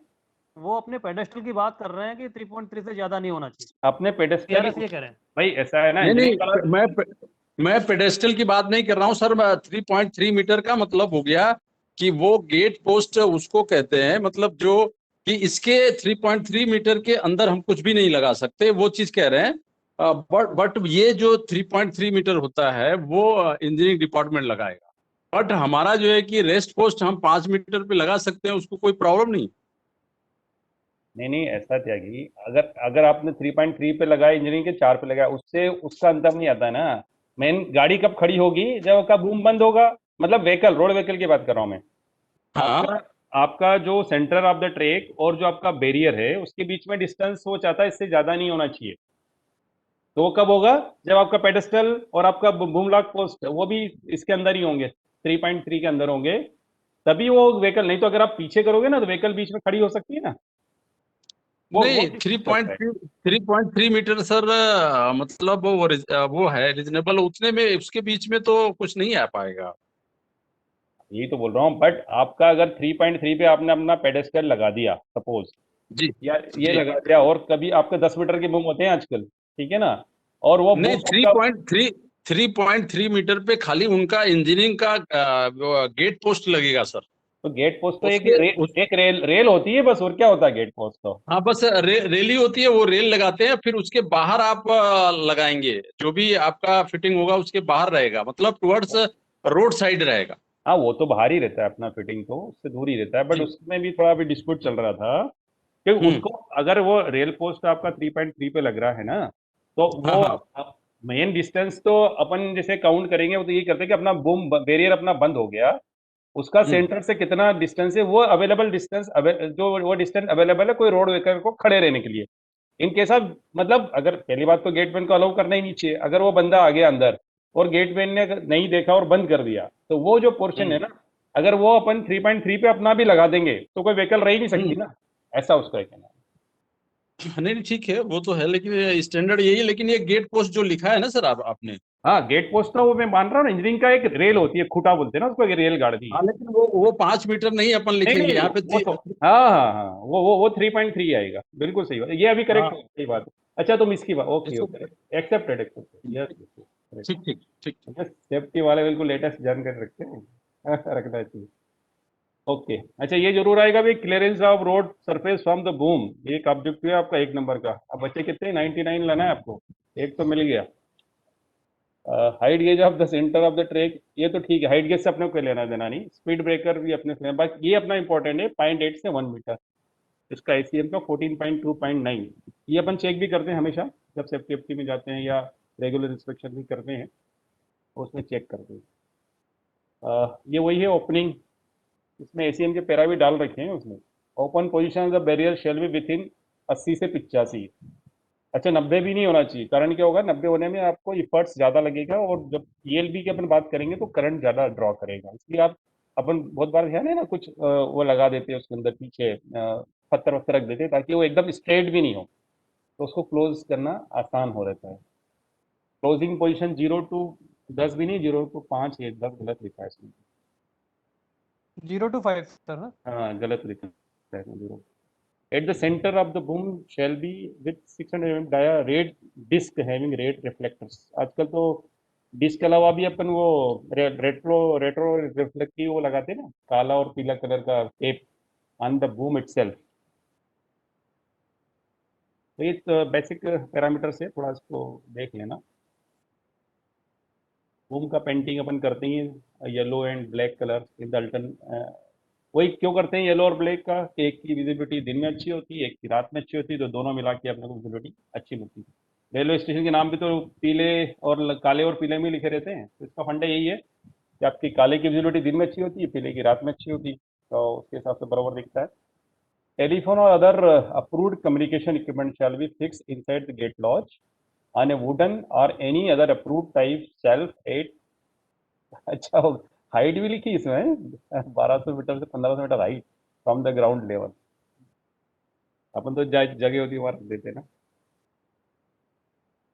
अच्छा ओके, कम इंस्टॉलेशन प्रैक्टिस के बारे में लिखा है कि level crossing should not be located at the following reception signal overlaps stabling lines as far as possible should be provided at the place which gives clear view to the driver of an approaching train.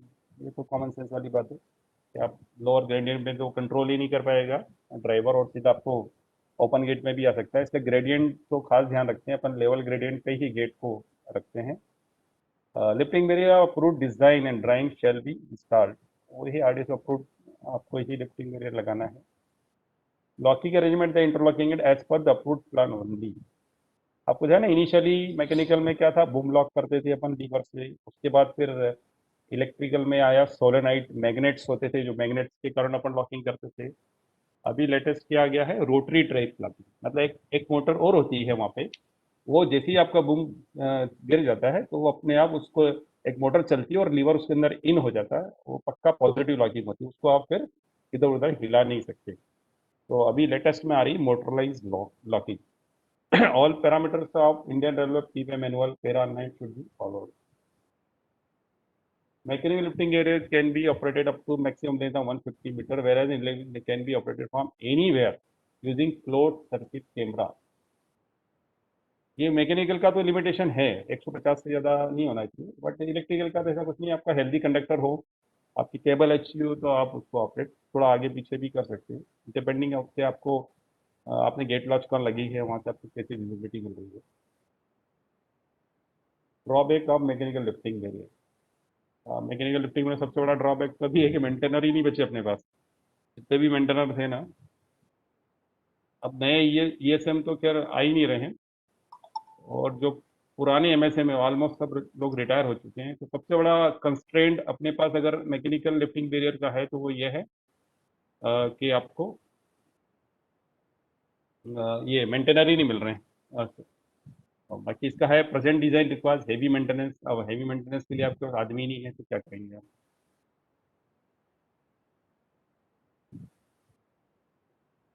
अच्छा, wire transmission is prone to failure and outside interference. एक minute यार, hello, yes sir, good morning sir. मैं 10 minute बाद, अभी आधे घंटे बाद ring करता हूँ सर, एक वो साबरमती क्लास चल रही है ना। ओके।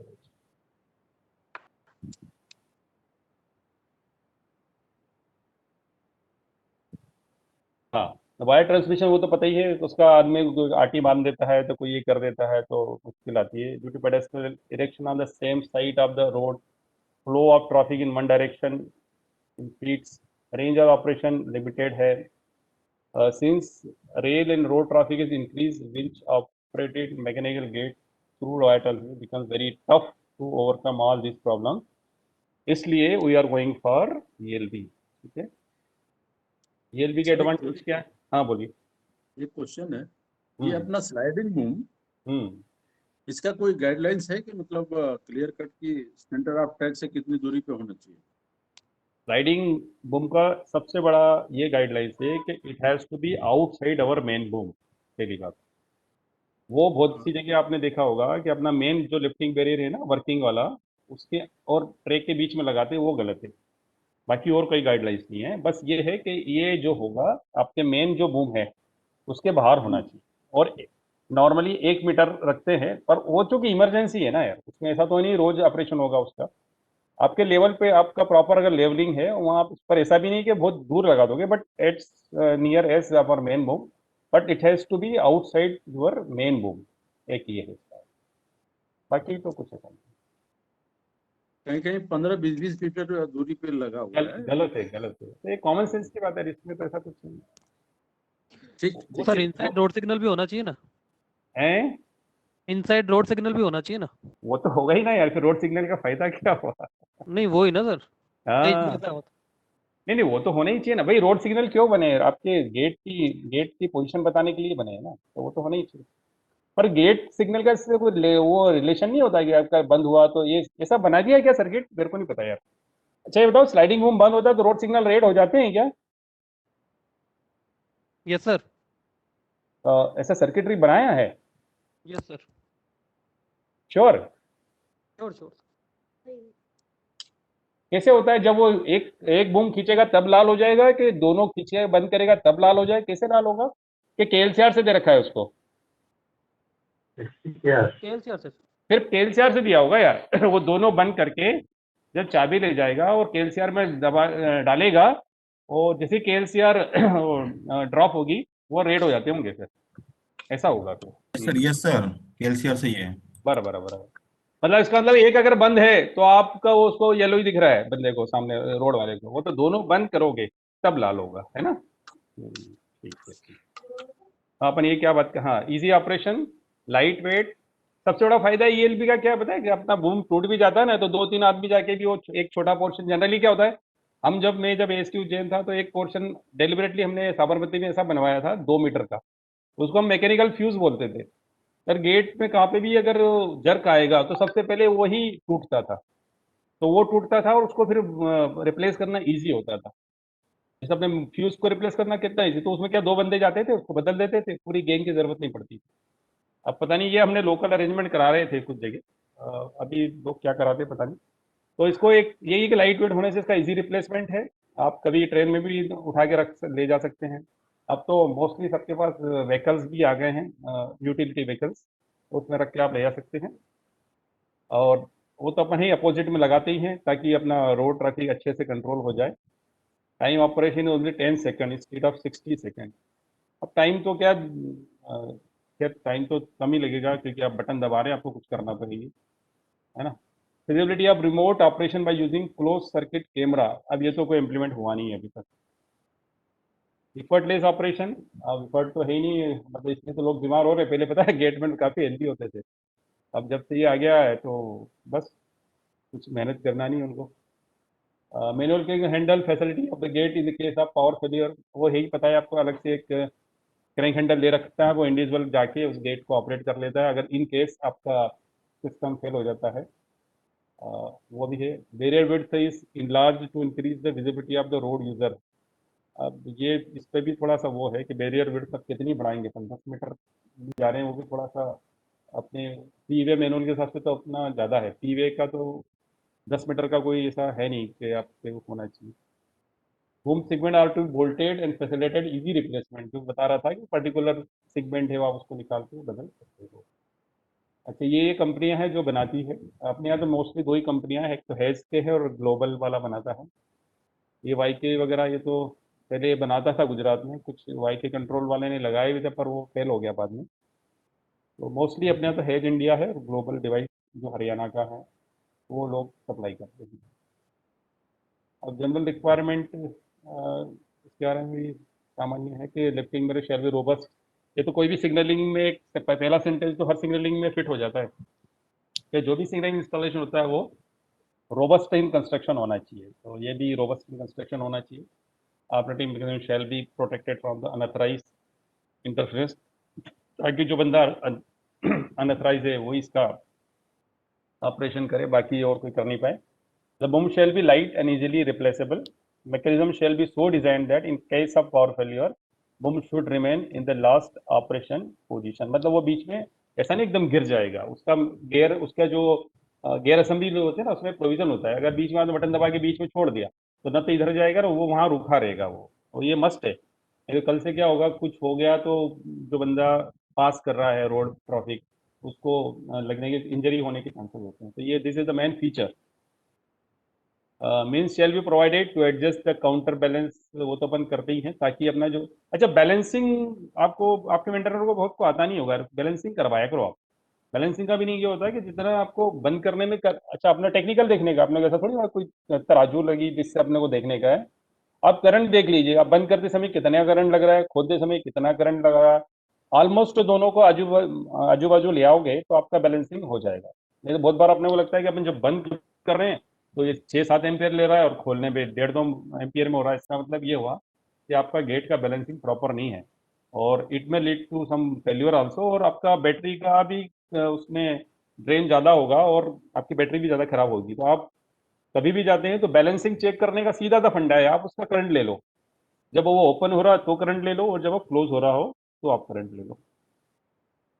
जनरल रिक्वायरमेंट ऑफ, अच्छा इसमें और फर्दर है, means shall be provided for manual operation of the lifting barrier by the hand crank, provision shall be made for proper lubrication। अच्छा एक और चीज अभी हमने लेटेस्ट पे करवाई है, इस पर भी पॉलिसी चेंज हो गई है। आपको ध्यान हो, पहले हैंड जनरेटर भी होते थे इसके अंदर, अगर आपका ये भी खराब हो गया तो आप हैंड जनरेटर से को घुमाएंगे तो उससे भी 24 वोल्ट जनरेट होती थी और बूम ऑपरेट होते थे। और मोस्टली जब भी सेफ्टी वाले जाते थे, खासकर शायद सिनेरियो को बड़ोड़ा नहीं बहुत ऑब्जेक्शन था, वो जाता था उसको मिलता ही नहीं था कि ये बराबर काम कर रहे हैं, और एक्चुअल में प्रैक्टिकली पॉसिबल भी नहीं रहता है वो, कि केबल के कंडक्टर अपने इतने हेल्दी नहीं होते हैं ताकि इतना वो, और कुछ गेटमैन आजकल तो लेडी गेटमैन भी काफ़ी आ गई तो उससे ऑपरेट भी नहीं होता है, वो घुमाती है उतना जनरेशन इलेक्ट्रिसिटी जनरेट होती नहीं है, तो हैंड जनरेटर काम नहीं करते। तो अभी ये वेस्टर्न ने पॉलिसी निकाल दी कि हैंड जनरेटर हटा दिए जाए, तो आप लोग भी उस पॉलिसी आपके पास नहीं हो तो ले लेना। तो उसको आपको 2 जगह से हटाना पड़ेगा, एक तो साइड पे से हटाना पड़ेगा और दूसरा SWR में भी लिखा है इसके बारे में, तो SWR करेक्शन भी आप करवाना पड़ेगा, और ये बहुत बड़ा हेडेक खत्म हो जाएगा। तो आए दिन नहीं, सेफ्टी बहुत अच्छा हो गया सर। तुम्हारे यहाँ से आता था यार त्यागी जी। नहीं, हम लोग तो सबसे ज्यादा हम ही लोगों ने हाईलाइट किया था सर। मेरे को पता है, वो CSO की मीटिंग में एक बार मैं भी था तो वो बोल रहे थे यार ये इसका फटाफट क्यों नहीं चलता, अब इसका अपन क्या एक्सप्लेन है। फिर हमने पूरा वो सेंसर था WR में।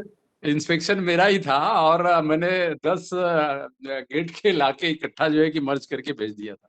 हाँ नहीं तो इसलिए हमने हटाई दिया ना उसको, तो रोड को नहीं, बहुत अच्छा किया सर। देखो एक्चुअली जो चीज लगी है या तो वर्किंग में हो या तो उसको जो है कि दोनों जगह से हटा दो। सही है। और यूज भी नहीं है सर ना, आज की डेट में यूज कहाँ है। यूज भी नहीं है, और अगर आप बहुत ज्यादा ताकत से घुमाओगे तो बड़ी मुश्किल से अच्छा बहुत सी जगह आप मालूम, अब सिलेक्शन भी आने बंद हो गए। पहले सिलेक्शन था ना, एक बूम सिलेक्ट कर लो, अब कुछ हाँ। नए में शायद 2 बूम सिलेक्शन भी नहीं बचा, अब तो मुश्किल है यार फिर करना। तो इसीलिए सर अभी साल में 1% भी उसका यूज नहीं होता है नहीं होता यार, और ये और सिलेक्शन अननेसेसरी हम उसको मेंटेन कर रहे हैं। इसलिए अभी पॉलिसी अभी 15-20 दिन पहले ही शायद एक लेटर निकाल दिया है, तो नहीं, वो CSC साहब का लेटर आ चुका है सर, और वो हम लोग अब तो बहुत खुश हो गए कि हम लोगों को एक अब ये बार बार लिखना नहीं पड़ेगा। तुम्हारी मेहनत रंग लाई। मेहनत नहीं सर, ये हमारे स्टाफ के लिए, हमारे डिपार्टमेंट के लिए भी अच्छा हो गया ना। नहीं वास्तव में वो हेडेक था यार, नहीं होता था। बिल्कुल। अच्छा audio visual warning to be provided by the road traffic, वो तो अभी मस्त हो गया सब जगह। अब ये तो टेक्निकल पैरामीटर है कि 300 मीटर से उसको आवाज़ सुनाई देना चाहिए, वो तो अब आप लोग एक्चुअली इसमें अब स्टैंडर्डाइजेशन करने की सोच रहे हैं कि जैसे एम्बुलेंस होता है ना, उसका सायरन सायरन जो सायरन बजता है वो फिक्स होता है ताकि आदमी को बहुत पहले से पता लग जाता है कि एम्बुलेंस आ रही है। ऐसे ही हम अभी बीच में से चर्चा चल रही थी कि LC गेट का भी एक टिपिकल सायरन बनाया जाए ताकि जो भी ट्रक वाले हैं उनको दूर से पता चल जाए कि कोई गेट वेट है आगे और वो बंद हो रहा है। वो थोड़े सतर्क हो जाएं। लेकिन गेट टूटने के बहुत केस आते हैं डेली। आप मिलो वेस्टर्न रेलवे में अभी तक आज सुबह की पोजीशन थी, अभी 1 अप्रैल से अभी तक करीबन 550 केस हो गए। तो और इसमें अपना स्टाफ भी वेस्ट होता है, मटेरियल नहीं मिलता है, तो ऐसा कुछ देखते हैं क्या होता है आगे। रिंगिंग शुड भी ये हो गया, रोड सिग्नलिटी शुड भी। सर ये वोटर की वजह से ही गेट टूटते हैं सबसे ज्यादा। क्यों? इसमें जैसे ही सर वोटर की आवाज आने लगती है तो सारे जो भी रोड व्हीकल है वो तेजी से अंदर घुसना चालू हो जाते हैं, कोई रुकता नहीं है, अनकंट्रोल हो जाते हैं। अब यार वो तो सिविक सेंस आएगा धीरे धीरे, अब क्या कर सकते हैं।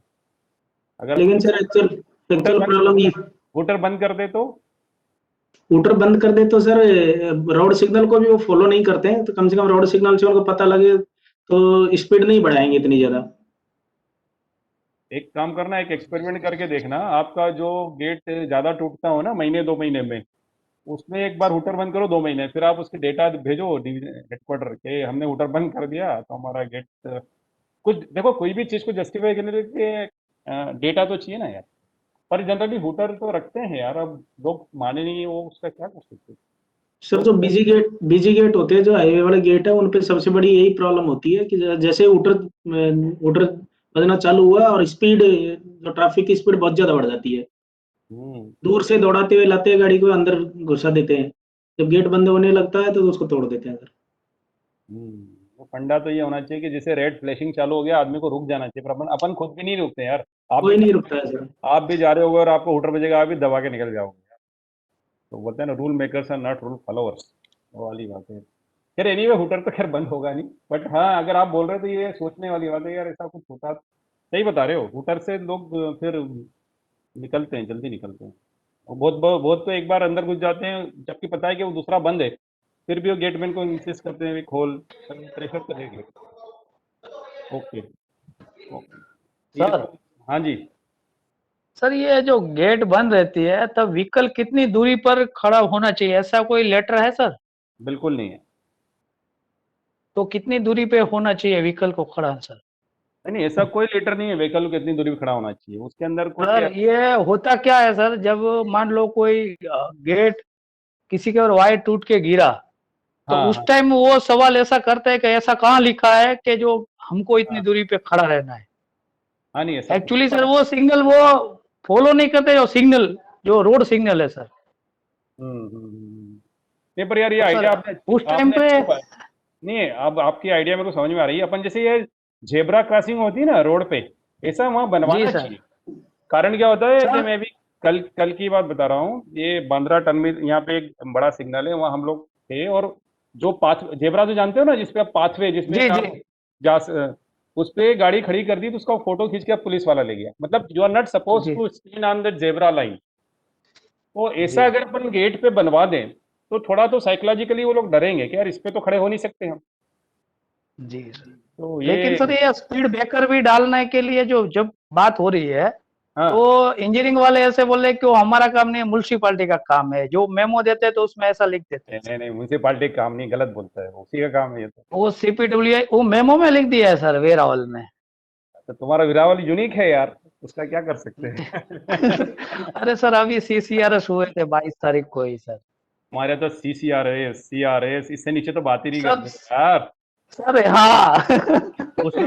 उसमें पता है कारण क्या है आपका वेरावल में सबका इंस्पेक्शन होने का? क्या सोमनाथ जी का जी मंदिर है वहाँ। जी जी जी सर। वो सर वो 1 महीने में 4 इंस्पेक्शन होता है सर, वो कोई नहीं तो सेफ्टी ऑडिट वाले इंटर डिवीजन आ जाते हैं सर। क्यों आते हैं? बस सर वही गेयर है, वही पॉइंट है, उसको 4 आदमी देखेंगे और अरे क्यों एफिशिएंसी सब अलग अलग निकालेंगे सर। क्यों आते हैं, मेरा प्रश्न यह है आप क्यों? वो सर ये शासन दीव और ये सोमनाथ हाँ, टेम्पल के हिसाब से सर। ये बोलो शा માટે આવશે બધા એટલા માટે આવશે ना। जी सर। चलिए आगे बढ़ते हैं। अभी भी हाल केवीडीए में होने वाला है सर। No comments. चलिए, अनलॉकिंग ऑफ बूम ये तो ठीक है। ये इसका फोटो दे रखा है शायद। हाँ ये तो pedestal boom set to hand, ये हैंड जनरेटर, इसने बहुत दुखी किया यार, इसको हम निकाल देंगे। Boom rest with solenoid lock, बता रहा था ना, सोलेनाइड लॉक वाला है, पर आजकल तो मोटरलाइज लॉकिंग आ गई है और बेटर हो गई है। एंड जनरेटर के सर लॉस देख रहे हैं, बेनिफिट क्यों नहीं देखते सर अपन? हैं एंड जनरेटर के बेनिफिट क्यों नहीं देखते सर अपन? यार, अपन है ना, प्रजातंत्र है ये, है ना। सर और अपन प्रजातंत्र में प्रजातंत्र हमने क्या कर- सबके व्यू मांगे थे, तो सबके व्यू यही आए कि इसको निकाल दिया जाए। और मैं अब मोटा मोटी बताऊं तुमको, 200 समथिंग 240 ऐसी जगह मिली हमको जहाँ पे काम ही नहीं कर रहे हैं। अच्छा वो तो सर अब अपनी गलती है कि अपन कभी टेस्टिंग भी कर रहे हैं, मेंटेनेंस नहीं, भी कर रहे हैं, तब भी अपन चेक नहीं कर टेस्टिंग, पा रहे हैं। हाँ टेस्टिंग नहीं कर रहे हैं अपना। कंडक्टर भी बहुत हेल्दी करना पड़ेगा उसमें। आपका जो कंडक्टर है ना, वो हेल्दी करना पड़ेगा ना, आपको पावर केबल डालना पड़ेगी ताकि लॉसेस मिनिमम हो। सर तो उस पावर कारण केबल की कहाँ जरूरत पड़ रही है सर? अगर अपन 12 कोर की केबल डाल देते हैं उसमें, अगर 6 कोर कर देते हैं वो भी सफिशिएंट होता है। पर उससे अभी नहीं नए चल रहे हैं इंस्टॉलेशन लोग। में तो सर क्यों नहीं चल रहे सर? हमारे तो सभी जगह चल रहा है, अहमदाबाद में मोस्टली। और सर अहमदाबाद उसमें में ये है चल कि रहे हैं। जैसे आपकी पूरी सर पावर सप्लाई चली जाती है पूरे दिन भर के लिए, सपोज करिए, हम्म। तो बैटरी बैकअप तो है नहीं वहाँ पे, आईपीएस होगा नहीं। तो उस हम्म। टाइम में गेटमैन क्या करेगा? एक एक बूम अगर वो स्लाइडिंग बूम बेचारा करता है या उस एक एक क्रिक हैंडल से जाके करेगा, तब तक तो हम्म। साधन अंदर घुस जाते हैं उसके अंदर। क्रैंक और वो हैंडल हैंड ही जनरेटर से करेगा, कंफर्टेबल हैंड बताते हैं जनरेटर। यार लोग। वही अच्छा, सर। पर आपके यहाँ से भी चिट्ठी तो यही आई थी हर डिवीजन से। सर लेकिन आपके यहाँ लेटर की सबके तो ये हाँ बोलो। सर लेटर की तो ये लैंग्वेज है कि जहां वर्किंग नहीं कर रहे हैं वहां से हटाना है। नए अब जो जैसे, इंस्टॉलेशन लेटर में वो भी निकला यही है है, नए इंस्टॉलेशन हाँ, में नहीं लगाना है ये। नए में तो खैर लगाना और नहीं, उसको एसडब्ल्यूआर से भी नहीं। जहां वर्किंग नहीं कर रहे हैं वहां से हटाना है सर। वो शायद ऐसी लैंग्वेज है, मैंने पढ़ा था सर। नहीं अगर सपोज वर्किंग नहीं कर रहे हैं और वहां से हटाना, उसका जस्टिफिकेशन क्या दोगे आप? मतलब अगर हैंड अगर जनरेटर से जो काम नहीं कर रहे हैं जहां जहां पे, वहां से हटाना है सर यूं। और जो काम कर रहे हैं वो तो रहेंगे ना सर। लेटर की सर थोड़ा गौर हाँ कीजिएगा, लैंग्वेज ऐसी वो ही है। वो तो ठीक है, पर पार्टनर ऐसा है ना कि अगर अहमदाबाद में काम कर रहे हैं तो आपका भी काम करना चाहिए, क्यों नहीं कर रहे हैं? आप उसको रेक्टिफाई करो। जी सर, जैसे मेरे सेक्शन में तो जहां जहां लगे हैं सर बराबर वर्क करते हैं। ये है कि लॉक नहीं भरते तो वो जाके भरना ही है जब इलेक्ट्रिसिटी नहीं रहेगी तो। नहीं, वो तो ओनली, हाँ इसका तो बैरियर का ऑपरेशन होगा बस। जी सर। चलिए देखना उस, पर ये है कि अब नए में तो खैर स्पेक से हटा देंगे तो इशू नहीं आएगा। वो स्पेशल फीचर, ये तो ठीक है। ये तो अब तो ये सोलेनाइड भी ऑब्सोलेट हो गया, सोलेनाइड लॉकिंग अब धीरे धीरे जा रही है तुम है ना, लीन है। अच्छा, तुम ये गियर बॉक्स, गियर ऑयल वगैरह चेंज करते हो क्या? गेट का एएमसी तो नहीं होगा ना कहाँ पे भी? जो जोन कांटेक्ट वगैरह में ये गियर ऑयल चेंज करना बहुत इम्पोर्टेंट है। उसका रिकॉर्ड रखा करो यार, अगर चेंज भी करते हो ना तो उसको पता ही नहीं रहता कब चेंज किया। जैसे अपने अपने बाइक का कराते हैं, अपनी कार का कराते हैं, तो ऐसे इसका भी आपको रिकॉर्ड रखना पड़ेगा। अच्छा, 110 वोल्ट एसी के बीच में गेट आए थे, पर अभी वेस्टर्न ने इसको बैन कर दिया है। अभी अपन नहीं लगाते, बहुत पहले की बात है। पहले 110 वोल्ट एसी ऑपरेटेड गेट भी आए थे, पर अभी तो अपने यहाँ नहीं लग रहे हैं यहाँ पे। बाकी मोस्टली अपने जो भी गेट है ना, सब 24 वोल्ट ऑपरेशन वाले ही, 24 वोल्ट डीसी। ये लिमिट स्विच होते हैं। लिमिट स्विच पहले बहुत दिक्कत देते थे, अभी तो शायद अच्छे क्वालिटी के आ गए हैं। तो बालाजी के कुछ आते हैं, बालाजी। ये सब टेक्निकली चीज़ें हैं, वो तो कंस्ट्रक्शन वाले हैं। क्रैंक हैंडल, बूम लॉकिंग, ये बूम लॉकिंग। चलिए, और कुछ विशेष हो तो पूछे, नहीं तो मेरे ख्याल से ऑलमोस्ट खत्म होने आ गया अपना सभी। इसके ऑब्जेक्टिव भी है, आपके पास भी होंगे मेरे ख्याल से। मेरे को किसी ने दिए थे, बोलो तो उसमें डलवा देंगे। आपके जो ग्रुप बना है ना, उसमें कुछ ऑब्जेक्टिव एलसीगेट से रिलेटेड मेरे पास भी आए थे, शायद आपके पास भी होंगे। अभी किसका क्लास है इसके बाद?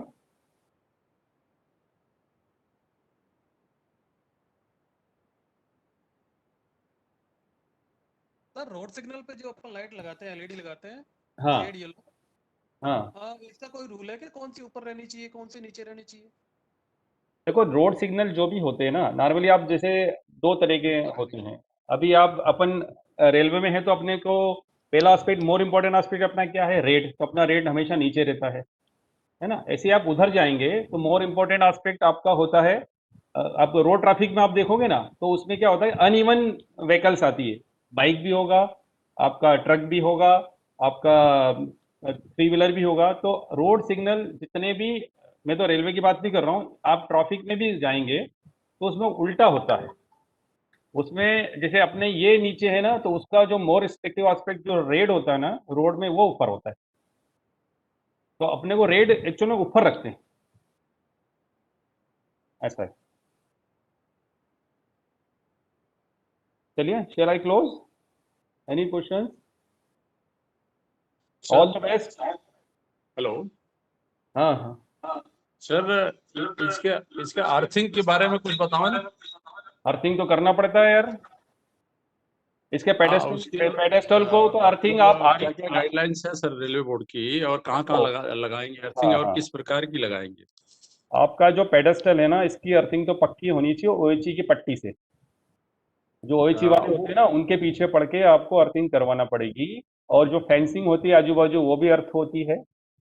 और ये अपना अपन तो अपनी अर्थिंग करते हैं, वो तो इसके लिए होती है कि अपना जो ये है अपनी केबल वगैरह है, उसके हिसाब से अपन अर्थिंग करते हैं। बट आजकल तो जितनी भी पोस्ट हैं, मतलब उसका अर्थिंग तो ये, खासकर मैकेनिकल सिग्नल में मैंने कल ही देखा था, उसमें तो ओएचई वाले अपनी पट्टी लगाते हैं।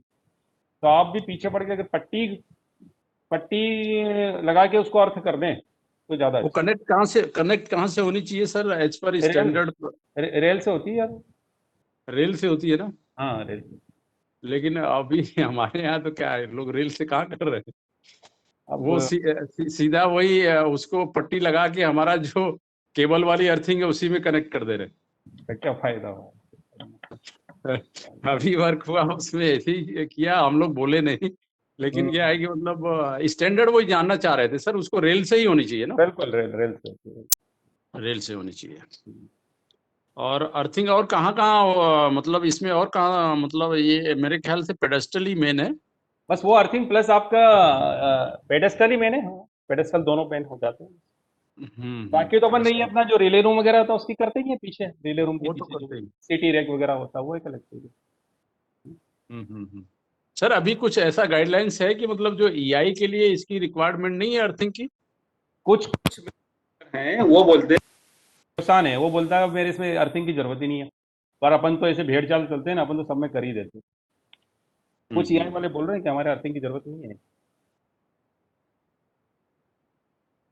ठीक है, ठीक ठीक ठीक। चलिए, ऑल द बेस्ट, है ना। आप लोग थैंक यू अच्छे सर। से मेहनत करें, और आपके सबके नाम पढ़ लूँ मैं जब भी रिजल्ट आए, सबसे पहले मैं ही पढ़ूंगा। ठीक है, okay, thank you. Okay, thank you sir.